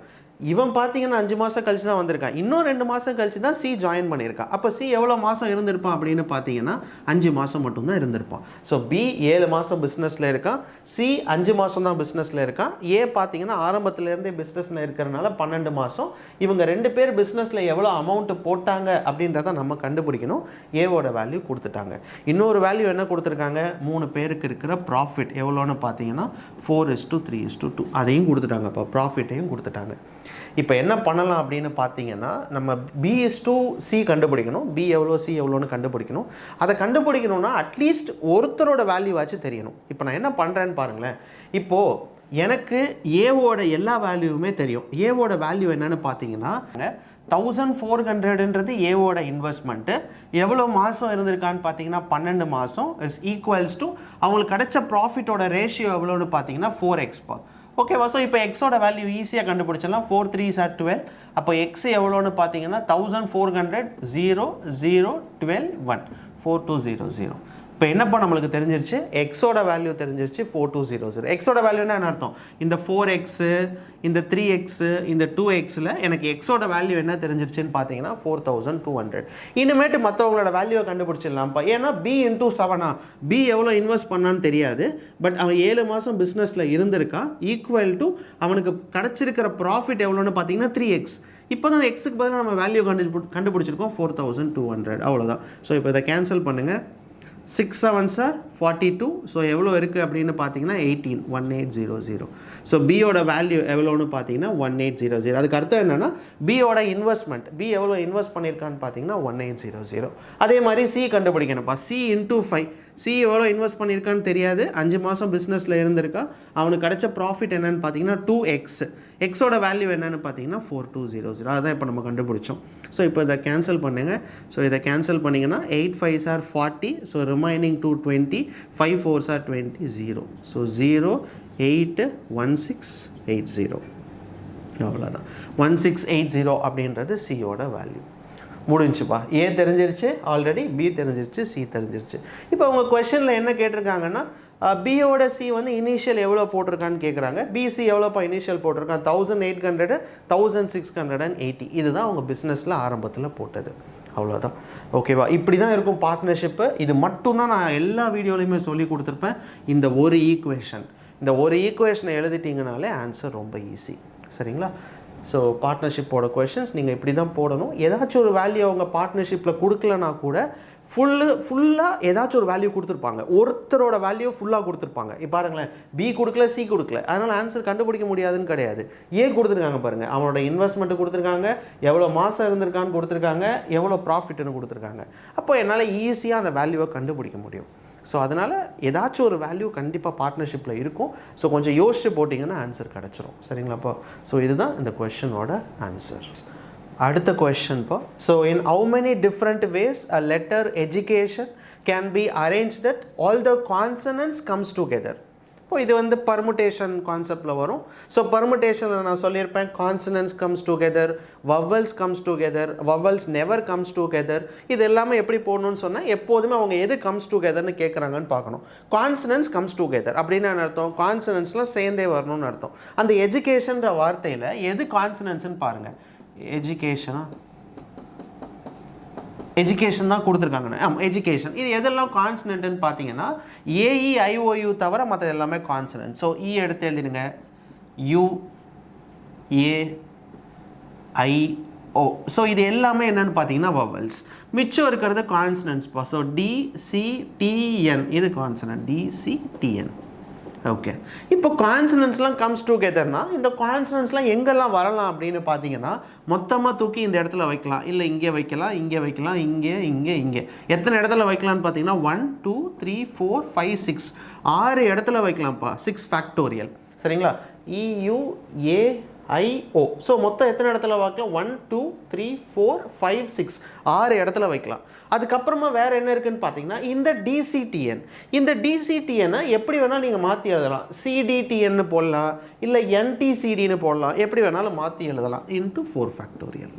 அவ்வளோதான். இதுதான் நம்மளோட ஆன்சர். 6 factorial into 4 factorial. உங்கள் ஆப்ஷனில் எப்படி இருக்குதுன்னு பார்த்து போடுங்க. இப்போ உங்கள் ஆப்ஷனில் இதை சால்வ் பண்ணி போட்டிருக்காங்கன்னா நீங்கள் சால்வ் பண்ணி தான் ஆகணும். இப்போ 6 ஃபேக்டோரியல்ன்றது 1 2 3 4 5 6 இன்ட்டு 4 ஃபேக்டோரியல்ன்றது 4 3 2 1. இது எல்லாத்தையும் நீங்கள் மல்டிப்ளை பண்ணி தான் போகணும். இப்போ நம்ம ஆப்ஷன் சில எக்ஸாம்ஸில் பார்த்தீங்கன்னா ஆப்ஷன் A அப்படின்னு சொல்லி இதுவே கொடுத்துருப்பாங்க. இதுவே கொடுத்துருந்தாங்கன்னா நீங்கள் போட்டுக்கலாம். இல்லை இதை மல்டிப்ளை பண்ணுற மாதிரி தான் இருக்குன்னா மல்டிப்ளை பண்ணியும் போட்டுக்கலாம். எப்போதுமே ஈஸியான மல்டிப்ளிகேஷனுக்கு போங்க, பெருசாக எதுவும் போகாதீங்க. இப்போ பார்த்தீங்கன்னா 5 × 2 10. இப்போ 10 ஈஸியாக கிடச்சிரும். அதே மாதிரி 6 × 4ன்றது எவ்வளோ? 24. 10 × 24ன்றது 240. நான் சொல்கிறது புரியுதுங்களா? ஸோ இந்த மாதிரி சின்ன சின்ன மல்டிப்ளிகேஷன்ஸ்க்காக போனீங்கன்னா ஆன்சர் போட்டுடலாம்ப்பா. ஆனால் எடுத்த உடனே 12 5 அப்படி மல்டிப்ளை பண்ணாதீங்க. சின்ன சின்ன நம்பர் 10 20 30 அப்படி வர மாதிரி மல்டிப்ளை பண்ணிடுங்க. ஸோ இதுக்கு ஆன்சர் என்ன கொடுத்துருக்காங்கன்னு பார்த்தீங்கன்னா, இந்த மாதிரி கொடுக்கல, மல்டிப்ளை பண்ணி தான் கொடுத்துருக்காங்க. ஸோ 17280 நினைக்கிறேன். அதுதான் இந்த கொஷனோட ஆன்சர். ஓகேவா? இது பர்முட்டேஷனில் வருதுப்பா. அடுத்த question. So average set of 5 consecutive even number is 48. Average set of another 5 consecutive odd number is 49. Find the product of smallest even number and the largest odd number of a second set. இப்போ அவங்க என்ன சொல்கிறாங்கன்னா, first இது வந்து average question, கரெக்டாக average கான்செப்டில் வர question. இந்த கன்சிக்யூட்டிவ் நம்பர்னால் அடுத்தடுத்த நம்பர்னு அர்த்தம். மொத்தம் எத்தனை நம்பர் இருக்குது பாருங்கள், 5 நம்பர் இருக்கா? ஸோ 1 2 3 4 5 5 நம்பர் இருக்குது. எப்போதுமே 5 நம்பருக்கு ஆவரேஜ் நம்பர் என்ன கொடுத்துருக்காங்கன்னா 48. அப்போ எந்த நம்பராக இருக்கும்? நடுவில் இருக்கிறது தான் எப்போயுமே ஆவரேஜ். கரெக்டு தானே? அப்போ ஈவன் நம்பர் அப்படின்னா இதுக்கு முன்னாடி இருக்கிற நம்பர் 46ஆக இருக்கும், இது 44ஆக இருக்கும், இது பார்த்திங்கன்னா 50ஆக இருக்கும், 52ஆக இருக்கும். நான் சொல்கிறது புரியுதுங்களா? அப்போ இது எல்லாத்தையும் ஆட் பண்ணி டிவைடட் பை 5 போட்டிங்கன்னா 48 கிடைக்கும். அது ஆவரேஜ். ஸோ ஃபஸ்ட்டு செட்டு பார்த்தீங்கன்னா கன்சிக்யூட்டிவ் ஈவன் நம்பர், அவங்க சொன்னது எழுதியாச்சு. அடுத்தது consecutive add number. So consecutive add number பார்த்தீங்கன்னா அதோட ஆவரேஜ் எவ்வளோ சொல்லியிருக்காங்க? 49. அதுக்கு என்ன அர்த்தம்? இதே மாதிரி 5 நம்பர் இருக்கும், நடுவில் இருக்கிற நம்பர் 49, அப்போ முன்னாடி இருக்கிறது 47, இது பார்த்தீங்கன்னா 45, ஸோ இது பார்த்தீங்கன்னா 51 53. ஸோ இது எல்லாமே ஆட் நம்பர், இது எல்லாமே கன்சிக்யூட்டிவ் ஈவன் நம்பர்.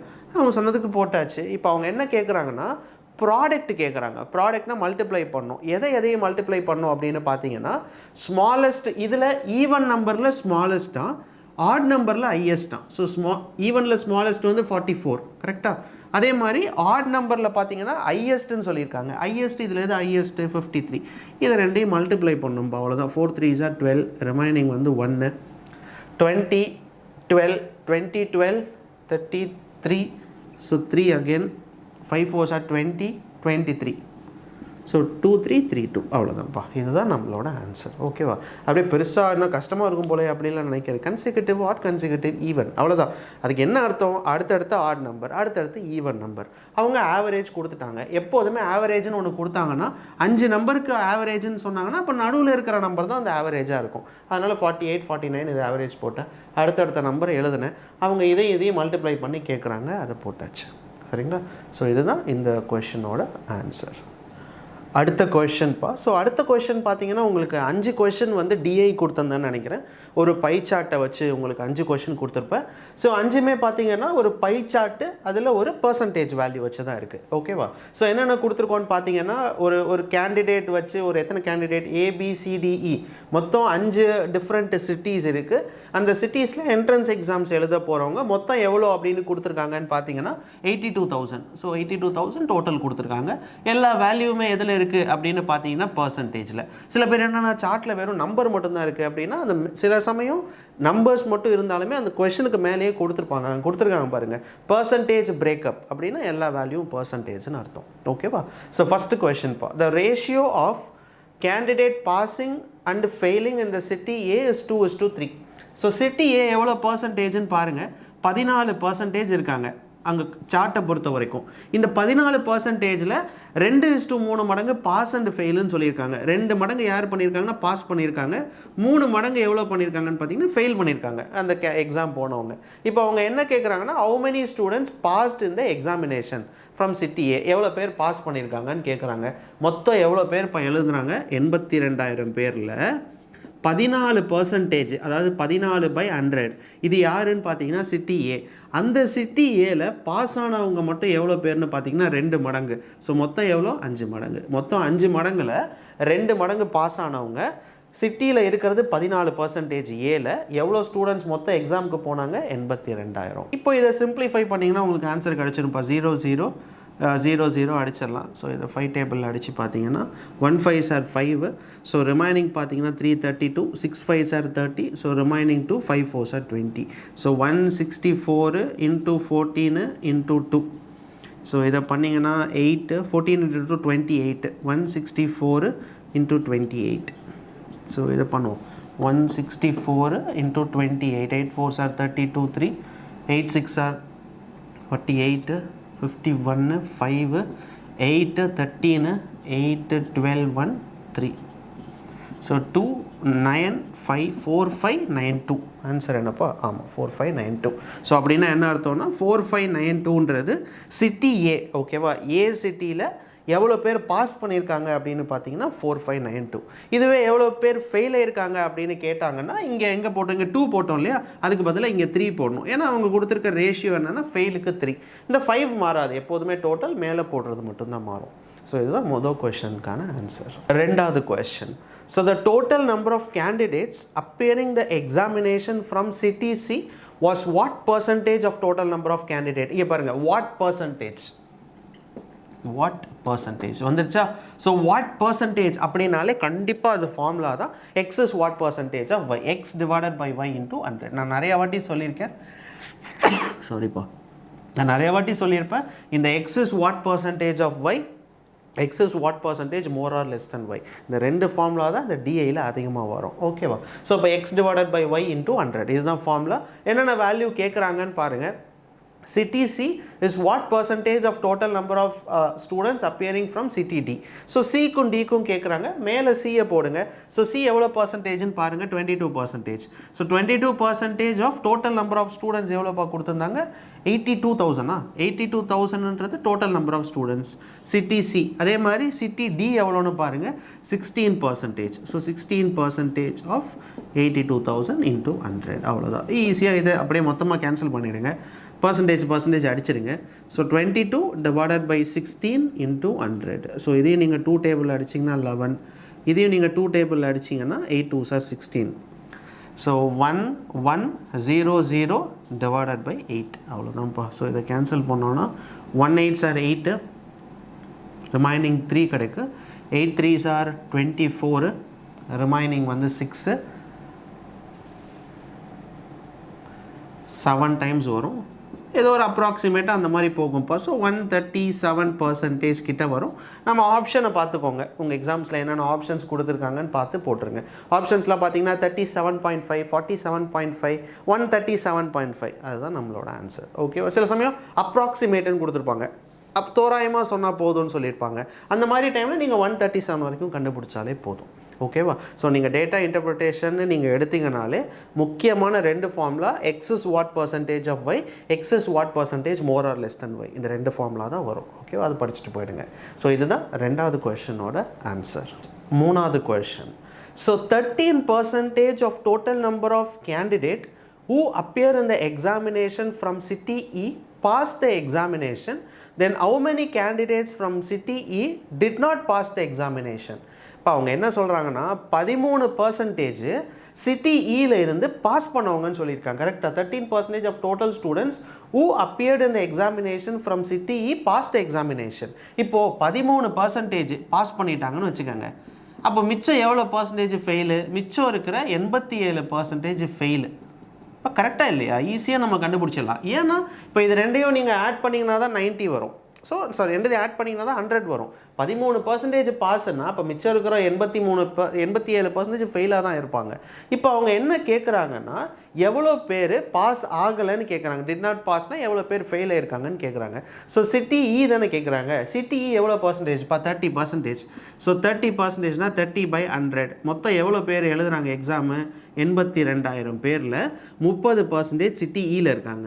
அந்த சிட்டி ஈயில் ஃபெயிலானவங்க எவ்வளோ பேருன்னு பார்த்தீங்கன்னா 87%. 87/100 அவ்வளோதான். எனக்கு தெரிஞ்சு இதை கேன்சல் பண்ணாலே ஆன்சர் கிடச்சிடும். 2 0 4 0 அடிச்சிருங்க. 1 2 3 4 அடிச்சாச்சு. ஸோ இப்போ மிச்சம் என்ன இருக்குதுன்னு பார்த்தீங்கன்னா 82 × 87 × 3. இதை மல்டிப்ளை பண்ணாலே ஆன்சர் வரணும்ப்பா. So 82 × 87, 7 2s are 14, remaining 1, 8 2s are 16, 56. So இதை பண்ணோன்னா 72 73. ஸோ பேலன்ஸ் வந்து 7, 8 8s are 64. So 64 + 7ன்றது 71 into balance இருக்கிற 3, 4 3s are 12 1, 3 3s are 9 1 10 1. So 3 1 4 21 21 402வா? ஆமாப்பா, 21 402. அவ்வளோதான். ஒன்றும் அது கேல்குலேஷன் தான். கரெக்டாக நம்ம பேசிக்ஸ் தான் இது எல்லாமே. மல்டிப்ளிகேஷனில் மட்டும் தப்பு பண்ணிடக்கூடாது. இந்த 1 2 3 ஆட் பண்ணும்போது ஒரு சின்ன தப்புன்னு வச்சுக்கோங்களேன். ஒருவேளை இங்கே 1ன்னு வந்துச்சுன்னு வச்சுக்கோங்க, மொத்த ஆன்சருமே தப்பாக போயிடும். ஏன்னா நம்ம ஆன்சரில் நன் ஆஃப் தீஸ்னு வேறு ஒரு ஆப்ஷன் இருக்குது. எக்ஸாம்ஸில் இருக்கும், சில சமயம் இருக்கும். நன் ஆஃப் தீஸ் இருந்துச்சுன்னா நம்ம நன் ஆஃப் தீஸ்ன்னு போட்டுருவோம். பட் ஆன்சர் பார்த்தீங்கன்னா இதாக இருக்கும். ஆனால் கொஞ்சம் பொறுமையாக இந்த மல்டிப்ளிகேஷனை போடுங்க.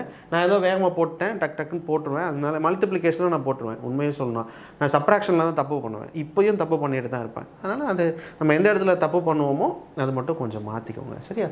ஸோ இந்த கொஷனோட ஆன்சர் என்ன அப்படின்னு பார்த்தீங்கன்னா 21 402பா. இதுதான் நம்மளோட ஆன்சர். அடுத்த கொஷன்ப்பா. ஸோ 60 என்ன சொல்லியிருக்காங்க அடுத்தது? அதே சார்ட் வச்சு தான் இருக்குது. So how many candidates are appearing for the examination from city C-ஆ? இப்போ இது ஈஸியான கொஷன் தானே. நான் கூட ஏதோ கஷ்டமாக கொடுத்த மாதிரி இருக்குது. அவங்க என்னென்னா சிம்பிளாக கொடுத்துருக்காங்க. எவ்வளோ பேர் சிட்டி சியிலேருந்து எக்ஸாமினேஷனுக்கு போகிறாங்கன்னு கேட்குறாங்க. அது நம்ம ஈஸியாக கண்டுபிடிச்சிடலாம்லப்பா. மொத்தம் எவ்வளோ பேர்? 82,000. மொத்தம் 82,000 பேர். 82,000 பேரில் இருந்து அவங்க வேறு எதுவுமே கேட்கல. பாஸாக ஃபெயிலாலாம் எதுவுமே வரல. சிட்டி சியிலேருந்து எவ்வளோ பேர் போகிறாங்கன்னு கேட்குறாங்க. சிட்டி சி எவ்வளோ பர்சன்டேஜ்னு பாருங்கள். எவ்வளோ பர்சன்டேஜ்? 22%. வேறு எதுவுமே கேட்கலையா? இது மட்டும்தான்ப்பா கேட்டிருக்காங்க. அப்போ டேரெக்டாக மொத்தம் 82,000 பேர்லேருந்து 22% எவ்வளோன்னு கண்டுபிடிச்சோன்னா சிட்டி சியில் இருந்து மொத்தம் இந்த கேண்டிடேட்ஸ் போகிறவங்க எவ்வளோன்னு தெரிஞ்சிடும். ஓகேவா? ஸோ இதை நம்ம கேன்சல் பண்ணி பார்ப்போம் என்னென்ன வருதுன்னு. 2 0 அடிச்சிருங்க. 2 0 அடிச்சிருங்க. 820 × 22. ஸோ 82 × 22 கண்டுபிடிப்போம். ஸோ 4 16 4 20. ஸோ ரிமைனிங் வந்து 2 18. ஸோ ஆன்சர் என்னென்னு பார்த்தீங்கன்னா 18040. அவ்வளோதான். இதுதான் நம்மளோட ஆன்சர். 18,040 பேர். மொத்தம் 82,000 பேரில் சிட்டி சியில் இருந்து எக்ஸாமினேஷனுக்கு போகிறவங்க எவ்வளோன்னு பார்த்தீங்கன்னா 18,000 பேர். இதுதான் இந்த கொஷனோட ஆன்சர். அடுத்த question So 40% of total number of candidates who appeared in the examination from city A did not pass the examination. 40% pass பண்ணலன்னு சொல்லியிருக்காங்க. எதுல இருந்துன்னு பார்த்தீங்கன்னா ஏல இருந்து. அடுத்து என்ன சொல்கிறாங்க, then the number of candidate who passed the examination from city A, what percentage, again பாருங்க, what percentage னா என்ன அர்த்தம், x by y into 100. what percentage என்ற வார்த்தை இருக்கு. ஸோ what percentage அப்படின்ற வார்த்தை இருந்தாலே x divided by y into 100. இதுதான் what percentage. கரெக்டாக மேலே இருக்கிற எக்ஸோட வேல்யூ என்ன சொல்கிறாங்கன்னா 40% of total number of candidate who appeared in the examination did not pass. 40% pass பண்ணலன்னா அப்போ மிச்சம் இருக்கிற 60% பாஸ் பண்ணவங்க. கரெக்டு தானே? இப்போ சிட்டி ஏல எவ்வளோ பேர் இருக்காங்கப்பா, 14%. ஸோ மொத்தம் 82,000, பொறுமையாக எழுதுங்க, 82,000 சிட்டி ஏல 14% இருக்காங்க. இந்த 14%ல் அவங்க கொஷனில் சொன்ன மாதிரி 40% பாஸ் பண்ணவங்கள, பாஸ் ஆனவங்களா, A did not, 40% total candidate who appeared in the examination from city A did not pass. 40% pass ஆகாதவங்க. அப்போ மிச்சம் இருக்கிற 60% தான் பாஸ் ஆனவங்க. இது மேலே போடுறோம். டிவைடட் பைல என்ன சொல்லியிருக்காங்கன்னு பார்த்தீங்கன்னா, pass examination from city A is what percentage of total number of candidate who appeared. total number of candidate எவ்வளோப்பா, 82,000 into 100. அவ்வளோதான். ஸோ எதுவுமே பண்ணலை. அவங்க என்ன கொடுத்துருக்காங்கன்னு பார்த்தீங்கன்னா 40% வந்து டோட்டல் நம்பர் ஆஃப் ஃபெயில் ஆனவங்கன்னு சொல்லியிருக்காங்க. அப்போ மிச்சம் இருக்கிற 60 பாஸ் ஆனவங்க. சிட்டி ஏல 14%, மொத்தம் 82,000. இப்போ அதான் கேன்சல் பண்ணுங்கப்பா, இது அடிச்சிருங்க. ஓகேவா? அதே மாதிரி இங்கே இருக்கிற 100 இங்கே இருக்கிற 100 அடிச்சிடலாம். ஒரு 0 அடிச்சிடலாம். ஸோ எவ்வளோ இருக்குதுன்னு பார்த்தீங்கன்னா 14 into 6 டிவைடட் பை 10 இருக்குதுன்னு நினைக்கிறேன். வேறு எதுவுமே இல்லை. So 6 4s are 24. So remaining 2 8 84 8.4%. இப்போ அவங்க ஆப்ஷனில் என்ன கொடுத்துருக்காங்கன்னு பாருங்கள். ஆமாம், 9.6 10.2 8.4. அப்போ நம்ம நேராகவே 8.4 அப்படின்றது தான் நம்மளோட ஆன்சர். இது நம்ம போட்டுடலாம். கரெக்டாக 5 டிஐ கொஷின் கொடுத்துருக்கேன். எனக்கு தெரிஞ்சு 5 கொஷினும் நீங்கள் ஈஸியாக ஒரு 3 இல்லை 4 நிமிஷத்தில் போட்டுடலாம்ப்பா. ஒரு நிமிஷம் ஒரு கொஷனுக்கு ஆகாது. ஏன்னா இதெல்லாம் நீங்கள் வந்து இவ்வளோ டைமில் எடுக்காது. ஒரு 30 செகண்ட் எடுக்கும். ஒரே ஒரு கொஷின், அந்த ஃபஸ்ட்டோ செகண்ட் கொஷினோ வேணால் எடுக்கலாம், ஒரு நிமிஷத்துக்கிட்ட எடுக்கலாம். மற்றபடி எல்லா கொஷினும் உங்களால் ஈஸியாக 30 செகண்ட் இல்லை ஒரு 40 செகண்டில் போட்டுடலாம். ஓகேவா? ஸோ இதுதான் பார்த்தீங்கன்னா இந்த கொஷினோட ஆன்சர். 5 டிஐக்கான கொஷின்ஸ் எல்லாமே நம்ம போட்டாச்சு. அடுத்த கொஷனுக்கு போகலாம். அடுத்த question, so x is equal to 19, y equal to 18, then find the value of x square plus y square, x square plus y square plus xy divided by x cube minus y cube. இதான் அவங்க கொடுத்துருக்காங்க, x cube minus y cube. ஆமாப்பா. So இதுதான் கொடுத்துருக்காங்க. இதை கொடுத்துட்டு அவங்க value கேட்குறாங்க. எக்ஸுக்கு பதிலாக 19, ஒய்க்கு பதிலாக 18 கொடுத்துருக்காங்க. ஸோ அப்போ இந்த மொத்தமாக சிம்பிளிஃபை பண்ணி ஆன்சர் என்னன்னு சொல்கிறாங்கப்பா. ஒருவேளை இதை உங்களால் சிம்பிளிஃபை பண்ண தெரியலன்னு வச்சுக்கோங்களேன், நீங்கள் நேராகவே இது எக்ஸுக்கு பதிலாக அவங்க கொடுத்துருக்கிற வேல்யூ 19 ஸ்கொயர், ஒய்க்கு பதிலாக 18 ஸ்கொயரை போட்டு ஆட் பண்ணி கீழே இதை மைனஸ் பண்ணி போடலாம்ப்பா. ஆன்சர் வரும், தப்பு கிடையாது. எனக்கு அதெல்லாம் தெரியாதுண்ணா, எனக்கு இதை சிம்பிளிஃபை பண்ண தெரியாதுண்ணா, நான் அப்படியே போடுறேன்னா நீங்கள் தாராளமாக போடலாம். இல்லைனா நான் இவ்வளோ இப்போது நீங்கள் இதை 19 கியூப் என்னென்னு கண்டுபிடிக்கணும். கரெக்டாக 18 கியூப் என்னன்னு கண்டுபிடிக்கணும். நீங்கள் மனப்பாடம் பண்ணி வச்சுருந்தீங்கன்னா ஈஸி. மனப்பாடம் பண்ணலைன்னா நான் இதை எப்படி பண்ணுறது வேகமாக அப்படின்னா, எப்போதுமே நான் சொன்னேன் இல்லைப்பா, நான் ஆரம்பத்தில் கூட சொன்னேன், இந்த a + b the whole square a + b the whole cube அது வரைக்கும் நான் படிச்சிருப்பேனே தவிர 4th பவர்லாம் நான் படிச்சிருக்க மாட்டேன். பட் நீங்கள் ஃபார்முலா படித்தவங்களாம் இருந்தீங்கன்னா இந்த x cube minus y cubeோட ஃபார்முலா என்னன்னு உங்களுக்கு தெரிஞ்சிருக்கணும். ப்ளஸ் xy இருக்கா? ஸோ டிவைடட் பை இதோட ஃபார்முலா என்னென்னு பார்த்தீங்கன்னா x minus y into x square plus y square plus xy. இதுதான்ப்பா அதோட ஃபார்முலா. இந்த x cube minus y cubeோட ஃபார்முலா பார்த்தீங்கன்னா இதுதான். இப்போ நம்ம ஈஸியாக மேலே இருக்கிற நம்பரும் கீழே இருக்கிற நம்பரும் அடிச்சிடலாம். ஸோ மிச்சம் என்ன இருக்குதுன்னு பார்த்தீங்கன்னா x minus y இருக்குது, மேலே 1 இருக்குது. 1 divided by x minus y. எக்ஸோட வேல்யூ என்னப்பா கொஷனில் கொடுத்துருக்காங்க, 19. ஒய்யோட வேல்யூ 18. ஸோ அப்போனா 1. மொத்த ஆன்சருமே இதுக்கு 1 தான். கரெக்டாக? ஆமாம், ஆன்சர் வந்து 1 தான் கொடுத்துருக்காங்க. நான் புரியுதுங்களா? இப்படியும் போடலாம். இல்லை நீங்கள் எனக்கு இது கஷ்டமாக இருக்குண்ணா, இதை நான் படிக்கலை அப்படின்னா எப்போதும் போல் நீங்கள் ஸ்கொயர், அட்லீஸ்ட் நீங்கள் ஸ்கொயர் நம்பர்ஸ் கியூப் நம்பர்ஸாக தெரிஞ்சிருக்கணும். 11 கியூப்னா என்னன்னு தெரிஞ்சிருக்கணும். 1 2 2 1 அதெல்லாம் நான் நிறைய வீடியோவில் சொல்லியிருப்பேன். நீங்கள் எந்த ஒரு ரயில்வே கிடையாது, நீங்கள் எஸ்எஸ்சி ஏதாச்சும் ஒரு கவர்மெண்ட் எக்ஸாம்ஸ்க்கு நீங்கள் போகிறீங்க அப்படின்னாலே 1லேருந்து 20 ஸ்கொயர் 1லேருந்து 20 கியூப் வரைக்கும் மனப்பாடம் பண்ணி வச்சுட்டு தான் நீங்கள் போகணும். ஏன்னா அப்போ தான் இந்த மாதிரியான சில கொஷின்ஸை ஈஸியாக போட முடியும். ஓகேவா? ஸோ இந்த கொஷினோட ஆன்சர் என்னென்னு பார்த்தீங்கன்னா 1. அடுத்த question. So the ratio of present age of Rohan and Rajesh is 5:4. After 6 years, the ratio is 17:14. After how many years the ratio will be 6:5? இது ப்ராப்ளம்ஸ் ஆன் ஏஜஸ் கொஷின்ப்பா. எனக்கு ரொம்ப பிடிச்ச டாபிக் இது. Problems on ages நீங்கள் அதை புரிஞ்சுக்கிட்டாலே போதும், ஈஸியாக போட்டுடலாம். அவங்க என்ன சொல்லியிருக்காங்க, ப்ரெசன்ட் ஏஜ் 2 பேர் இருக்காங்க. யாருன்னு பார்த்தீங்கன்னா ஒன்று ரோகன், இன்னொன்று பார்த்தீங்கன்னா ராஜேஷ். கரெக்டாக 2 பேர் இருக்காங்க. அவங்களோட ப்ரெசன்ட் ஏஜோட ரேஷியோ என்ன இருக்குதுன்னு பார்த்தீங்கன்னா 5/4 இருக்குது. 5:4. எவ்வளோ நாள் கழிச்சு? 6 வருஷம் கழிச்சுப்பா. சரியா? 6 இயர்ஸ் கழிச்சு அவங்களோட ரேஷியோ என்னவா இருக்குன்னா 17/14. இன்னும் எவ்வளோ வருஷம் கழிச்சு அவங்களோட ரேஷியோ 6/5 இருக்கும்னு கேட்குறாங்க. கரெக்ட், இதுதான் அவங்க கேட்குற கொஷின். இங்கே இருந்து 6 வருஷம் கழித்து ஒரு ரேஷியோ கொடுத்துருக்காங்க, அங்கே இருந்து இன்னொரு ரேஷியோ கொடுத்துருக்காங்க, அது எவ்வளோ வருஷம் கழிச்சு அப்படின்னு கேட்குறாங்க. ஃபஸ்ட்டு என்ன பண்ணலான்னா, இங்கே இருந்து இங்கே வரும்போது அவங்களோட ஏஜ் என்னன்னு கண்டுபிடிப்போம். இப்போ இவங்களோட ஏஜ் என்னன்னு பாருங்கள், 5x plus 6 years divided by அடுத்தது 4x ப்ளஸ் 6 இயர்ஸ். இப்போ அவங்க ரேஷியோ என்னவாக இருக்குது? 17/14. இதை நான் எதுக்கு கண்டுபிடிக்கிறேன்னப்போ, எடுத்த உடனே இவங்க 2 பேரோட எங்கேயுமே அவங்களோட ஏஜே கொடுக்கல. கரெக்டாக? ஏதாச்சும் ஒரு இடத்துல அவங்க ஏஜ் இதுதான் அப்படின்னு கொடுத்துருந்தா எனக்கு பிரச்சனையே கிடையாது. எல்லா இடத்துலையுமே அவங்க ரேஷியோ தான் கொடுத்துருக்க பாருங்க. ரோகனுக்கும் ராஜ்க்கும் சரி, எல்லா இடத்துலையுமே ரேஷியோ மட்டும்தான் இருக்குது. அப்போ ஏதாச்சும் ஒரு இடத்துல நம்ம அவங்க ஏஜை கண்டுபிடிச்சாதான் இங்கே எவ்வளோ வருஷம் கழித்து இந்த ஏஜ் வந்திருக்குன்னு கண்டுபிடிக்க முடியும். ஓகேவா? ஸோ இதை கண்டுபிடிக்கிறேன். ஸோ இதை என்ன க்ராஸ் பண்ணி பார்ப்போம். ஸோ 14 இது பார்த்தீங்கன்னா 70x 6 4s are 24 to 84. So 7 4s are 28, 68x 42 4 102. So 68x 70x ன்றது 2x is equals to 84. இங்கே ஒரு 16, இங்கே ஒரு 2 18. அப்போ எக்ஸ் என்னன்னு பார்த்தீங்கன்னா 9. ஸோ இப்போ என்னப்பா கண்டுபிடிச்சிருக்கேன், எக்ஸோட வேல்யூ 9. அப்போ என்ன குறிக்குது அப்படின்னா, இப்போ ஆரம்பத்தில் இருந்த ரோகன் ராஜேஷோட ஏஜ் தெரிஞ்சிடும். ஏன்னா நம்ம ரோகன் ராஜேஷ் 5x 4xன்னு வச்சுருந்தோமா, அப்போ ப்ரெசன்ட் ஏஜ் நான் ஈஸியாக கண்டுபிடிச்சிடலாம். இப்போ எவ்வளோ எக்ஸுக்கு பதிலாக என்ன இருக்குது? 9. ஸோ 9 × 5ன்றது 45. 45 வயசு ஆகுது ரோகனுக்கு. 4 × 9 36. 36 வயசு ஆகுது ராஜேஷ்க்கு. அப்போ இங்கே வரும்போது அவன் வயசு என்னவாக இருக்கும்? 45 + 17. ஸோ 45 + நீங்கள் 17 பண்ணிங்கன்னா இந்த இடத்துல ரோகனோட ஏஜ் தெரிஞ்சிடும். ஓகேவா? சாரி 17 கிடையாது, அவங்க வயசை ஆட் பண்ணுங்கள். இப்போ 45லேருந்து 6 வருஷம் கழிச்சு தான் இந்த ரேஷியோ வந்திருக்கு. அப்போ 45லேருந்து நீங்கள் 6 ஆட் பண்ணிங்கன்னா 51 வயசு. இந்த இடத்துல வரும்போது ரோகனோட வயசு எவ்வளோன்னு பார்த்தீங்கன்னா 51. 36 6 வருஷம் கழிச்சு 42. 42 யாருன்னு பார்த்தீங்கன்னா ராஜோட வயசு. இப்போ இங்கே வந்தாச்சுப்பா. இங்கே இருந்து எத்தனை வருஷம் கழிச்சு இந்த ரேஷியோன்னு கேட்குறாங்க. ஈஸியாக கண்டுபிடிச்சலாம். 51ன்றது அவனோட ஏஜ் டிவைடட் பை இவங்களோட ஏஜ் பார்த்தீங்கன்னா 42. ஸோ எவ்வளோ வருஷம் கழிச்சு நம்மளுக்கு தெரியாது. எவ்வளோ வருஷம் கழிச்சு அவங்களோட வயசோட ரேஷியோ என்னன்னு பார்த்தீங்கன்னா 6/5. இதை நீங்கள் சால்வ் பண்ணிங்கன்னா எக்ஸோட வேல்யூ கிடச்சிரும். அந்த எக்ஸோட வேல்யூ தான் பார்த்தீங்கன்னா நம்மளுக்கு தேவையான அந்த வேல்யூ. அவங்க என்ன கேட்குறாங்க கொஸ்டின்லன்னா, ஹவு மெனி இயர்ஸ்னு கேட்குறாங்க, எவ்வளோ வருஷம் கழிச்சுன்னு கேட்குறாங்க.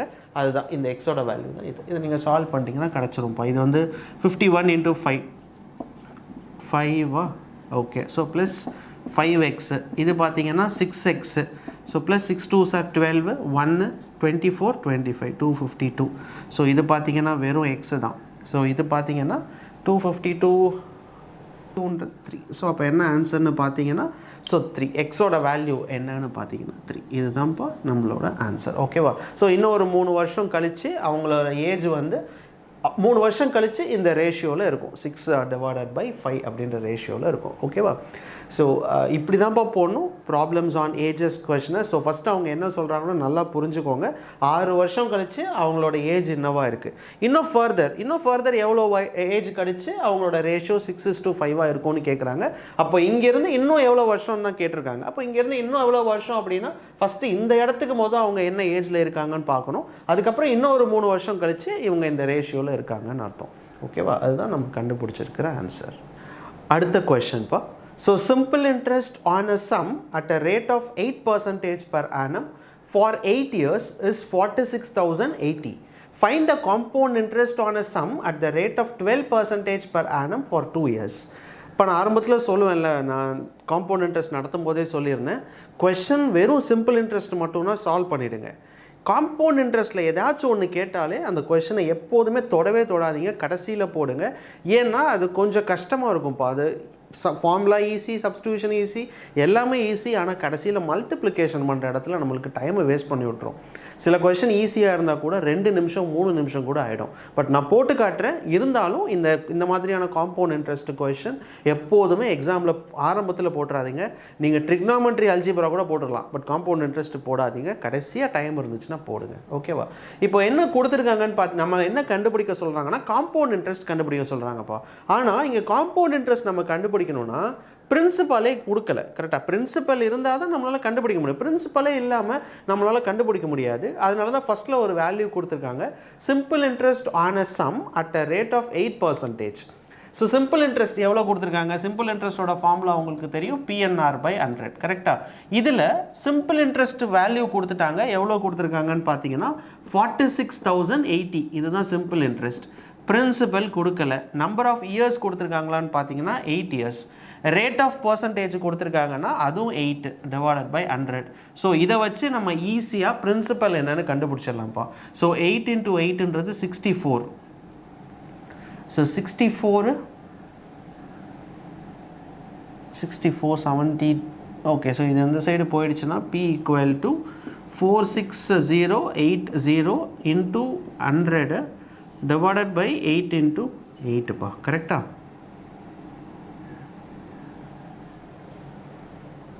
8 8s are 64 கிடைக்கும். 64 not 2 72. இதை அடிச்சிங்கன்னா 72. ஸோ 72,000. 72,000ன்றது என்னன்னு பார்த்தீங்கன்னா பிரின்சிபல். இப்போ நம்ம என்ன கண்டுபிடிச்சிட்டோம்? கொஷனில் அவங்க கொடுத்துருக்கிற வேல்யூ வச்சு பிரின்சிபல் கண்டுபிடிச்சிட்டேன். ஆனால் நம்மளுக்கு தேவை பிரின்சிபல் கண்டுபிடிக்கக்கூடாது. நம்மளுக்கு தேவை என்னென்னா find the compound interest. Compound இன்ட்ரெஸ்ட்டை கண்டுபிடிக்கணும். ஸோ காம்பவுண்ட் இன்ட்ரெஸ்ட் ஃபார்முலா என்ன? P × 1 + R/100 power n minus of P. கரெக்டாக? ஸோ பிரின்சிபல் எவ்வளோன்னு பார்த்தீங்கன்னா 72,000. ரேட் ஆஃப் இன்ட்ரெஸ்ட் எவ்வளோ கொடுத்துருக்காங்கன்னு பார்த்தீங்கன்னா 12. 100 + 12ன்றது 112 divided by 100 2 வருஷத்துக்கு. 112 divided by 100 மைனஸ் ஆஃப் 72,000. பாருங்கள், இதுக்கு தான் நான் சொன்னேன் காம்பவுண்ட் இன்ட்ரெஸ்ட்டை சால்வ் பண்ணாதீங்கன்னு. இப்போது இங்கே இருக்கிற 0 அடிப்போம். 1 2 3 0 அடிக்கலாம். மறுபடியும் இதை நீங்கள் அடிக்கவே முடியாது. ஸோ வேணும்னா நீங்கள் இதை 2 டேபிளில் அடிக்கலாம். இல்லைன்னா நீங்கள் இதை மல்டிப்ளை பண்ணணும்ப்பா. 112 × 112 × 72 மல்டிப்ளை பண்ணி டிவைடட் பை 10னா பாயிண்ட் ஒரு டெசிமல் பாயிண்ட் தள்ளி வச்சுருங்க. அந்த மொத்த ஆன்சரை 72,000ஆல் மைனஸ் பண்ணும். ஓகேவா? ஸோ நான் இதை போட விரும்பலை. ஏன்னா எக்ஸாம்லேயும் இது நான் யூஸ்வலாகவே என் ஃப்ரெண்ட்ஸே போட சொல்ல மாட்டேன். எக்ஸ்ட்ரா ஒரு 2 3 கண்டிப்பாக இது ஆன்சர் நீங்கள் போட்டுடலாம். பட் டைம் வந்து 2 நிமிஷம் ஆகும், அவ்வளோதான். டைம் இருந்துச்சுன்னா நீங்கள் தாராளமாக போடலாம். ஓகேவா? ஸோ இதுக்கு ஆன்சர் நான் கொடுத்துருக்கேன், இங்கேயே இருக்குதுன்னு நினைக்கிறேன். பட் முடிஞ்ச வரைக்கும் காம்பவுண்ட் இன்ட்ரெஸ்ட் கொஷின் எக்ஸாமில் தொட வேணாம். ஓகேவா? கடைசியில் போடுங்க. ரைட்? இதுதான் இந்த கொஷினோட ஆன்சர். ஆன்சர் எதுவும் சொல்ல, இங்கே இருக்குது, அதுதான் அவங்களோட ஆன்சர். அடுத்த question. So ABC start running around a circular field having a circumference 150 metre.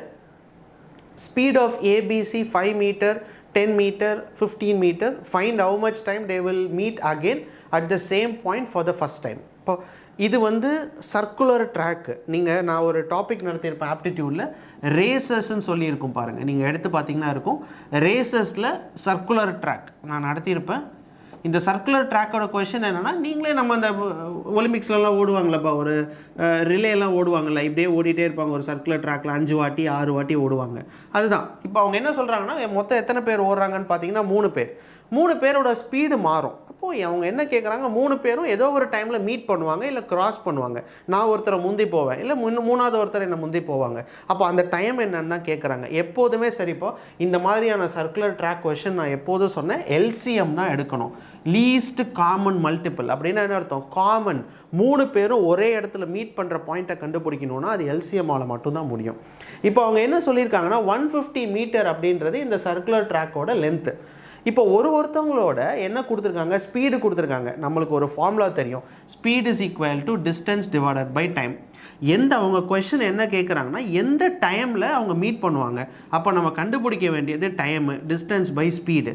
Distance எப்போதுமே 150 மாற போகிறதில்ல, ஒவ்வொருத்தரோட ஸ்பீடு தான் மாறும். இப்போ ஃபஸ்ட்டு பர்சன் பார்த்தீங்கன்னா எவ்வளோ ஸ்பீடில் போகிறாங்கன்னு பார்த்தீங்கன்னா 5. ஸோ 150/5ன்றது 30 நிமிஷம்ப்பா. ஓகேவா? ஸோ ஃபஸ்ட்டு பர்சன் 30 நிமிஷம் ஆகும் ஒரு சர்க்கிளை முடிக்கிறதுக்கு. ரெண்டாவது பர்சன், சரியா, இது ஃபஸ்ட்டு வச்சுக்கலாம், ஃபஸ்ட்டு பர்சனோட டைம். ரெண்டாவது பர்சனோட டைம் எவ்வளோ ஸ்பீடில் போகிறான்னு சொல்லியிருக்காங்க 10. அப்போ எவ்வளோன்னு பார்த்தீங்கன்னா 15 minutes. அப்போது 15 நிமிஷத்தில் ஒரு சர்க்கிளை சுற்றிடுவான். மூணாவது பர்சனோட டைமு எவ்வளோ கொடுத்துருக்காங்க? 15 minutes. 150/15 அப்படின்றது 10 minutes. 10 நிமிஷத்தில் ஒரு சர்க்கிளை சுற்றிடுவான். ரெண்டாவது 15 நிமிஷம், மொதல் ஆள் பார்த்தீங்கன்னா 30 நிமிஷம். இப்போ அவங்க என்ன கேட்குறாங்கன்னா, after how much time they will meet again. எப்போ 3 பேர் ஏன்னா ஓட ஆரம்பிச்சிட்டாங்கன்னா நான் முன்னாடி நீங்கள் பின்னாடி ஓடிட்டு இருப்போம். பட் ஏதோ ஒரு டைமில் கண்டிப்பாக ஏன்னா சர்க்கிள் தானே சுற்றிட்டு தானே இருக்கும். ஏதோ ஒரு டைமில் 3 பேரும் நம்ம மீட் பண்ணுவோம். அது எந்த டைம்னு கேட்குறாங்க. எப்படி கண்டுபிடிப்போம்? இந்த 3 நம்பருக்கு எல்சிஎம் எடுத்துருங்க, அவ்வளோதான். 13, 15, 10 இது 3த்துக்கு எல்சிஎம் எடுத்தீங்கன்னு வச்சுக்கோங்க. 5 எடுத்தோன்னா 6 5s are 30, 5 3s are 15, 5 2s are 10. So 2 எடுத்திங்கன்னா 3 3 1, 3 எடுத்திங்கன்னா 1 1 1. ஸோ அப்போ 5 into 2 10, 10 into 3 30. ஸோ அப்போ ஆன்சர் என்னென்னு பார்த்தீங்கன்னா 30 minutes. ஓகேவா? கரெக்டாக 30 நிமிஷத்தில் நம்ம 3 பேரும் ஒரு இடத்துல ஏதோ ஒரு இடத்துல மீட் பண்ணியிருப்போம். இதுதான் இந்த கொஷனோட ஆன்சர். அவ்வளோதான், ரொம்ப சிம்பிள்ப்பா. நீங்கள் பெருசாலாம் யோசிக்காதீங்க. இந்த மாதிரியான சர்க்குலர் ட்ராக்கு, ஒருத்தர் இன்னொருத்தரை முந்தி எப்போ போவாங்க, இது எல்லாமே நான் நடத்தியிருக்கேன் ரேசஸ்ன்ற டாப்பிக்கில். அதுக்குள்ளே வர்றதா இந்த சர்க்குலர் ட்ராக். சர்க்குலர் ட்ராக்காக இருக்கட்டும், பெல் அடிக்கிற மாதிரி சில கொஷின் இருக்கும். 30 நிமிஷத்துக்கு ஒரு வாட்டி பெல் அடிப்பாங்க. இன்னொரு கிளாஸ் ரூம், ஒரு ஸ்கூல் 3 கிளாஸ் ரூம் இருக்கும். ஒரு கிளாஸ் ரூம்லேயும் ஒரு டைமில் பெல் அடிப்பாங்க. ஃபஸ்ட்டு கிளாஸ் ரூமில் 30 நிமிஷத்தில் பெல் அடிப்பாங்க. ரெண்டாவது கிளாஸ் ரூமில் பார்த்தீங்கன்னா 10 நிமிஷத்துக்கு ஒரு வாட்டி பெல் அடிப்பாங்க. இப்படியே அடிச்சுக்கிட்டே இருப்பாங்க. அவங்க என்ன கேட்பாங்கன்னா 3 கிளாஸ் ரூம்லேயும் எந்த டைமில் ஒரே நேரத்தில் பெல் அடிப்பாங்கன்னு கேட்பாங்க. அப்போ நம்ம என்ன பண்ணோம்? எல்சிஎம் தான் எடுக்கணும். எப்போதுமே காமன்னு ஒரு வார்த்தை வந்தாலே அங்கே எல்சிஎம் தான் எடுப்போம். ஸோ அதுதான் இந்த கொஷனோட ஆன்சர். அடுத்த question. A train can cross another train of equal length coming from an opposite direction with the speed of 108 km/h in 3 minutes. The speed of the train, other train is 90 km/h. Find the length of the train. இப்போ நம்ம என்ன கண்டுபிடிக்கணும்னா ட்ரெயினோட லென்த்தை கண்டுபிடிக்கணும். சரிங்களா? இதுதான் நம்மளோட target. 2 train இருக்குது. ஒரு 2 ட்ரெயினோட லென்த்துமே அவங்க கொடுக்கல. பட் 2 ட்ரெயினுமே ஈக்குவல் லென்த்துன்னு கொடுத்துட்டாங்க. இது problems on train time and டிஸ்டன்ஸில் வரும். எப்போதுமே இந்த மாதிரியான கொஷனை நீங்கள் ஆப்ஷனை ஃபஸ்ட்டு பார்க்கணும். ஏன்னா அவங்க கேட்டுக்கிறது ட்ரெயினோட லென்த்து. அந்த லென்த் எதில் இருக்குதுன்னு பார்த்தீங்கன்னா ஆப்ஷன் எல்லாமே மீட்டரில் இருக்குது. அப்போ நம்ம ஆன்சர் மீட்டரில் கண்டுபிடிக்கணும். அப்போ எங்கெல்லாம் கிலோமீட்டர் இருக்கோ அதெல்லாம் மீட்டராக மாற்றணும். எங்கெல்லாம் மினிட் இருக்கோ அதெல்லாம் செகண்டாக மாற்றணும். அப்போ தான் நமக்கு ஃபைனல் ஆன்சர் மீட்டரில் வரும். இப்போ பார்த்தீங்கன்னா ஃபஸ்ட்டு ட்ரெயினோட ஸ்பீடு என்ன கொடுத்துருக்காங்கன்னு பார்த்தீங்கன்னா 108 km/h. அப்படின்னா என்ன அர்த்தம்? இது கிலோமீட்டரில் இருக்குது. மீட்டராக மாற்றணும்னா 5/18 மல்டிப்ளை பண்ணணும்.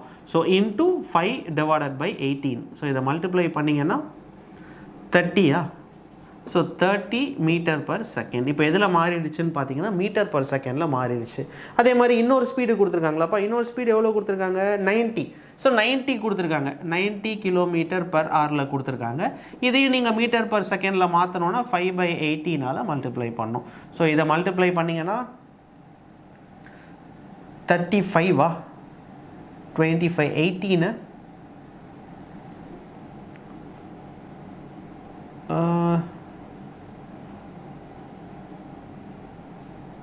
25. ஓகேவா? 25 m/s. எனக்கு ஒரே ஒரு டவுட்டு. ஓகே, கரெக்டு தான். மீட்டர்/செகண்டில் மாற்றிடலாம். கரெக்டு தான்ப்பா. ஸோ மீட்டர்/செகண்டில் மாற்றியாச்சு. ரெண்டுத்தையுமே மாற்றியாச்சு. இப்போ அடுத்து பார்த்தீங்கன்னா 3 minutesன்னு இருக்குது பாருங்கள். ரெண்டுமே ட்ரெயின் கிராஸ் ஆகிடுது.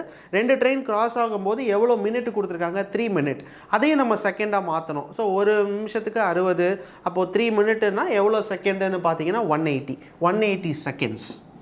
ஸோ இப்போ எல்லாமே எதில் மாற்றிட்டேன்னு பார்த்தீங்கன்னா மீட்டரில் மாற்றியாச்சு. இது எல்லாமே செகண்ட்ஸில் மாற்றியாச்சு. அவ்வளோதான். இப்போ எனக்கு ஆன்சர் ஈஸியாக கிடச்சிரும். அவங்க என்ன கேட்டிருக்காங்கன்னா லென்த்து கேட்டிருக்காங்க. லென்த்துன்றது speed is equals to distance by time. So டிஸ்டன்ஸுன்றது ஸ்பீட் இன்டூ டைம். எப்போதுமே ட்ரெயினோட லென்த்தை டிஸ்டன்ஸ்னு சொல்லுவோம். 2 ட்ரெயின் இருக்கிறனால L+L. ஒரு ட்ரெயினோட லென்த்து L, இன்னொரு ட்ரெயினோட லென்த்து L. 2 ட்ரெயினுமே ஒரே டைரெக்ஷனில் போகுது, ஆப்போசிட் டைரெக்ஷனில் போகுது. அப்போ 2 ஸ்பீடையும் ஆட் பண்ணோம். 30 + 25 55 அதோட மொத்த ஸ்பீடு. ஸோ டைம் அப்படின்னு எடுத்துக்கிட்டிங்கன்னா 180 seconds. அவ்வளோதான்ப்பா, முடிஞ்சு. So 2L = 55 × 180. ஸோ இதை கேன்சல் பண்ணோன்னு சொன்னால் 90. So 0 9 5s are 45 4 9 5s are 45, 45 plus 4ன்றது 49. So answer என்னன்னு பார்த்தீங்கன்னா 4950 மீட்டர். ஏன்னா இங்கே ஒரு மீட்டர் பர் செகண்ட் இருக்கும், இங்கே ஒரு செகண்ட் இருக்கும், செகண்ட் அடிச்சிருவோம், கடைசியில் மீட்டர் தான் இருக்கும். ஸோ ஆன்சர் என்னென்னு பார்த்தீங்கன்னா 4950 இருக்கா? ஆமாம், 4950. அவ்வளோதான். ஓகேவாப்பா? ஸோ இப்படி தான் நீங்கள் போடணும். அந்த மாதிரியான ப்ராப்ளம்ஸ் ஆன் ட்ரெயின்ஸ் கொஷின்ஸ் எல்லாமே இந்த மாதிரி லாஜிக்கில் தான் இருக்கும். இங்கே ஏன் நான் யோசித்தேன் அப்படின்னா, ஒருவேளை எதுவும் தப்பாக பண்ணுறோமோன்னு எனக்கு ஒரு ஃபீல் ஆச்சு. இல்லை, ஏன்னா ஆன்சர் மீட்டரில் வேணும்னா நம்ம மீட்டரில் தான் மாற்றி ஆகணும், கிலோமீட்டரை. ஸோ அதனால் மீட்டரில் மாற்றினேன், கொடுத்துருக்கிற மினிட்டையும் செகண்டாக மாற்றினேன், அப்புறம் எல்லாத்தையும் தூக்கி சப்ஸ்டியூட் பண்ணேன், எனக்கு ஆன்சர் கிடச்சிச்சு. அவ்வளோதான்ப்பா. ஓகேவா? இதெல்லாம் நம்ம ஈஸியாக போட்டுடலாம். அடுத்த question. So in a figure triangle BAC ratio triangle ABC is equals to 2:3. Find the measurement of ABC. So அவங்க என்ன சொல்கிறாங்கன்னு பார்த்தீங்கன்னாப்போ, ஒரு ட்ரையாங்கிள் கொடுத்துருக்காங்கல்ல, அந்த டயக்ராமை பார்த்தீங்கன்னா ஒரு ட்ரையாங்கிள் இப்படி இருக்குது. ஸோ அந்த ட்ரையாங்கிளில் ஒரு ஆங்கிள், அதாவது இது எவ்வளோ கொடுத்துருக்காங்கன்னு பார்த்தீங்கன்னா 120 டிகிரி. எப்போதுமே ட்ரையாங்கிளை பொறுத்த வரைக்கும் 3 ஆங்கிளை ஆட் பண்ணோன்னா 180 டிகிரி கிடைக்கும். ட்ரையாங்கிளோட 2 முக்கியமான ப்ராப்பர்ட்டி இது. Sum of 3 angles of a triangle is equal to 180. நீங்கள் என்ன மாதிரி ட்ரையாங்கிள் போட்டாலும் சரி, என்ன முக்கோணம் எப்படி போட்டாலுமே இந்த 3 ஆங்கிள் இருக்குல்ல, இந்த 3 ஆங்கிளை ஆட் பண்ணிங்கன்னு சொன்னால் அது 180 டிகிரி வரணும். அப்படி வந்துச்சுன்னா தான் அது ஒரு ட்ரையாங்கிள். சரிங்களா? இன்னொன்று என்னென்னா, அது வந்து ஒரு ப்ராப்பர்ட்டி. ரெண்டாவது ப்ராப்பர்ட்டி என்னென்னா, சம் ஆஃப் இதை மறந்துடக்கூடாது, எக்ஸ்டீரியர் ஆங்கிள். இது வந்து இன்டீரியர் ஆங்கிள்னு சொல்லுவாங்கப்பா. இன்டீரியர் ஆங்கிள்னா ட்ரையாங்கிளுக்குள்ளே இருக்கிற ஆங்கிள், இது ட்ரையாங்கிளுக்கு வெளியில் இருக்கிற ஆங்கிள். எப்போதுமே உள்ளே இருக்கிற angle sum of exterior angle is equal to sum of interior angle. அப்படின்னா உள்ளே இருக்கிற ஆங்கிள் ஆட் பண்ணால் அதுதான் எக்ஸ்டீரியர் ஆங்கிள். இங்கே எக்ஸ்டீரியர் ஆங்கிள்னா வெளியில் இருக்கிற ஆங்கிள் என்ன கொடுத்துருக்காங்க? 120 degree. Sum of interior angle, உள்ளே இருக்கிற ஆங்கிள் என்ன கொடுத்துருக்காங்கன்னு பார்த்தீங்கன்னா, அவங்களே கொஸ்டினில் ரேஷியோ கொடுத்துருக்காங்க. என்ன கொடுத்துருக்காங்க பாருங்கள், பிஏசி.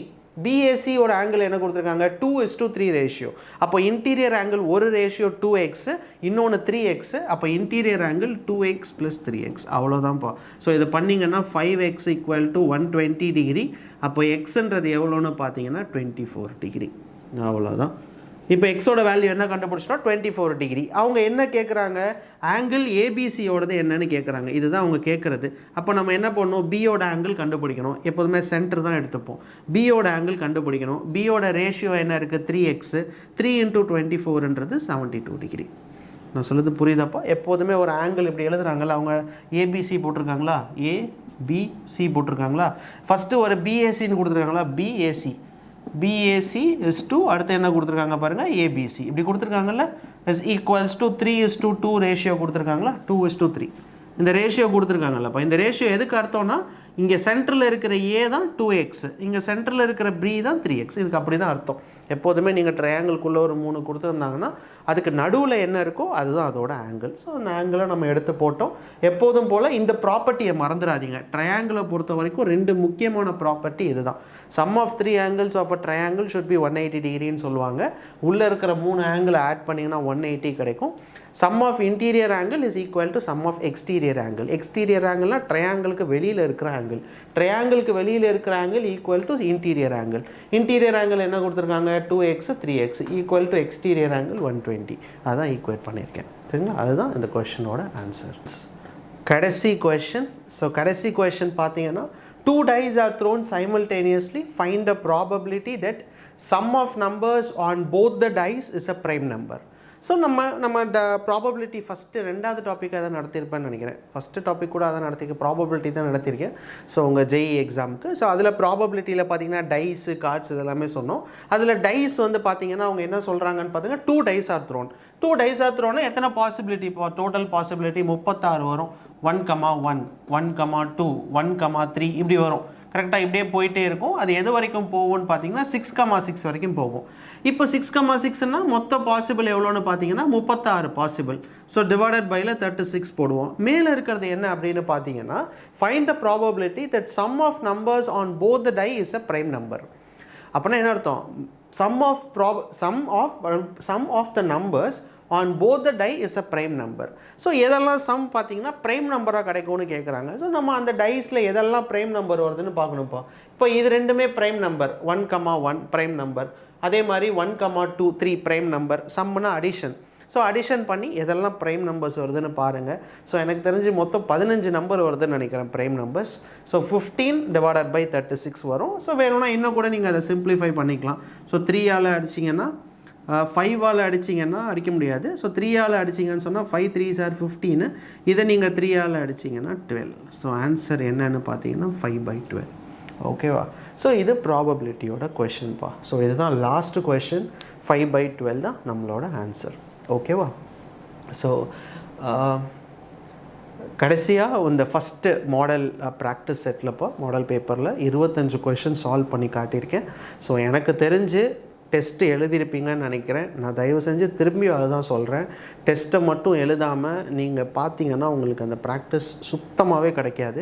ஏன்னா நம்ம முன்னாடி 2020 12 13லலாம் பார்த்தீங்கன்னா பேப்பரில் தான் நடந்துச்சு.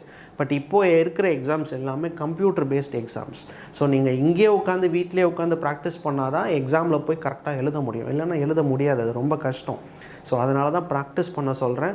நீங்கள் இந்த டெஸ்ட்டு ஃபஸ்ட்டு மாடல் பேப்பரில் என்னால் சரியாக பண்ண முடியலைன்னா, நான் ஒழுங்காக எழுதலை, 25க்கு வெறும் 10 மார்க் தான் நான் வாங்கியிருக்கேன் அப்படின்னா ஒன்றும் கிடையாது.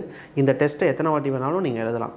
மறுபடியும் ஒரு வாட்டி எழுதுங்க. ஓகே, ஒரு 3 நாள் கழித்து மறுபடியும் எழுதுங்க. எழுதிட்டே இருங்கப்பா. ப்ராக்டிஸ் தான் உங்களுக்கு கொண்டு வருமே தவிர, நீங்கள் ஒரு கொஷின் தப்பு பண்ணிட்டேன்னா கொஞ்சம் தான் மார்க், எனக்கு ஒன்றுமே புரியல அப்படின்னு நினச்சி விட்டுட்டு போனீங்கன்னா உங்களால் இந்த எக்ஸாம் பாஸ் பண்ண முடியாது. அதனால் நீங்கள் திருப்பி எழுதிட்டே இருங்க. ஓகேவா? அடுத்தடுத்து இப்போ ட்ரிக்னாமெண்ட்ரி படிக்கலைன்னா நான் இந்த சொன்னேன்ல ஆரம்பத்தில், இப்போ இந்த வீடியோ மொத்தத்துலையுமே என்னோட ப்ராப்ளம், ஏன்னா இது எல்லாமே வந்து என்னோட ஒர்க் பண்ணுறவங்க எடுக்கிற ஒரு ப்ராக்டிஸ் செட்ஸ் தான். நான் ரெடி பண்ணுறது கிடையாது. இங்கே ஒர்க் பண்ணுறவங்க 25 கொஷின் இப்படி ரெடி பண்ணி கொடுப்பாங்க மீடியம் லெவலில். அதுதான் உங்களுக்கு டெஸ்ட்டு கொடுக்குறோம். எனக்கு காலையில் தான் அந்த கொஷின்ஸ் தெரியும், 25 கொஷின், அதை நான் வீடியோ எடுக்கிறேன், அவ்வளோதான். பட் என்னை பொறுத்த வரைக்கும் இந்த 25 கொஷின் மீடியம் லெவல் கொஷினில் நான் வந்து கொஞ்சம் இது கஷ்டமாக உங்களுக்கு எதெல்லாம் ஃபீல் ஆகிருக்கும் அப்படின்னு பார்த்தீங்கன்னா, நான் நினைக்கிறது ட்ரிக்னாமெண்ட்ரி வேணால் ஒரு கஷ்டமாக இருந்திருக்கலாம் ஒரு கொஷின். ரெண்டாவது அல்ஜீப்ரா எனக்கு தெரிஞ்சு இதில் எதுவும் கஷ்டமாக இருக்கிற மாதிரி தெரியல. அந்த ட்ரையாங்கிள் வச்சு ஒன்று இருந்துச்சுல்ல, அது உங்களுக்கு தெரியாமல் இருந்திருக்கலாம். அதாவது அந்த ட்ரையாங்கிள் வச்சு கன்கரண்ட்டுன்னு சொல்லுவாங்க. அது ஒரு வேளை புரியலைன்னா நீங்கள் இதில் கற்றுக்கோங்க. ஓகேவா? அலிகேஷன் அண்ட் மிக்சர் சில பேருக்கு குழப்பமாக இருக்கலாம். அலிகேஷன் மிக்சர் வேணும்னா படிங்க, இல்லைனா அலிகேஷன் மிக்சர் கூட விட்டுட்டு போங்க. ஒரு கொஷின் தான் அது. அலிகேஷன் மிக்சரில் கூட நான் இந்த இடத்துல அந்த 18x18 போட்டிருந்தேன். -17 × 18 ஏதோ போட்டிருந்தேன்னு நினைக்கிறேன். அது ப்ளஸ் வரும். ஏன்னா இங்கே வந்து மைனஸ்ன்னு போட்டிருந்தேன், அந்த ப்ளஸ் அது. சரிங்களா? அது நான் அங்கே எழுத விட்டுட்டேன். இங்கே டேரெக்டாக 613 போட்டிருப்பேன், பட் இங்கே ப்ளஸ் வரும். ஓகேவா? அது அந்த அலிகேஷன் மிக்சர் கொஷனில் மோஸ்ட்டாக அலிகேஷன் மிக்சர் மைண்ட் கால்குலேஷன் போடுறது தான் நல்லது, புரிஞ்சுக்கிட்டு போடுறது நல்லது. அப்படி உங்களுக்கு அது ரொம்ப வாஸ்ட்டாக தெரியுதுன்னா அலிகேஷன் மிக்சர் கூட நீங்கள் படிக்க வேண்டாம், மற்ற டாப்பிக்கை கூட நீங்கள் படிச்சுக்கலாம். அல்ஜீப்ரா பொறுத்த வரைக்கும் எனக்கு கஷ்டமாக எதுவுமே தெரியல. இந்த மொத்த டாப்பிக்லேயுமே எனக்கு எதுவுமே அவ்வளோ 25 கொஷனில் ஒரு 20 கொஷின் எல்லா ஸ்டூடெண்ட்டும் போடுறதுக்கு ட்ரை பண்ணுங்கப்பா. ஓகேவா? 20 கொஷின்ஸ். ஸோ இந்த மாதிரி அடுத்த செட்ஸ் போடுறேன். உடனே நாளைக்கே அடுத்த செட்டு போடுங்கண்ணா அப்படின்னு கேட்காதீங்க. கொஞ்சம் டைம் எடுத்து தான் போடுவோம். ஒரு 10 நாளுக்கு அப்புறம் இல்லை ஒரு வாரத்துக்கு அப்புறம் தான் அடுத்த செட் வரும். ஸோ நீங்கள் இந்த ஒரு வாரத்தில் அட்லீஸ்ட் இன்னொரு வாட்டியாச்சும் அந்த செட்டை எழுதிடுங்க. ஓகேவா? அப்போ தான் உங்களுக்கு அந்த ப்ராக்டிஸ்ன்றது வரும். ஸோ ரொம்ப நன்றிப்பா வீடியோவை பார்த்ததுக்கு.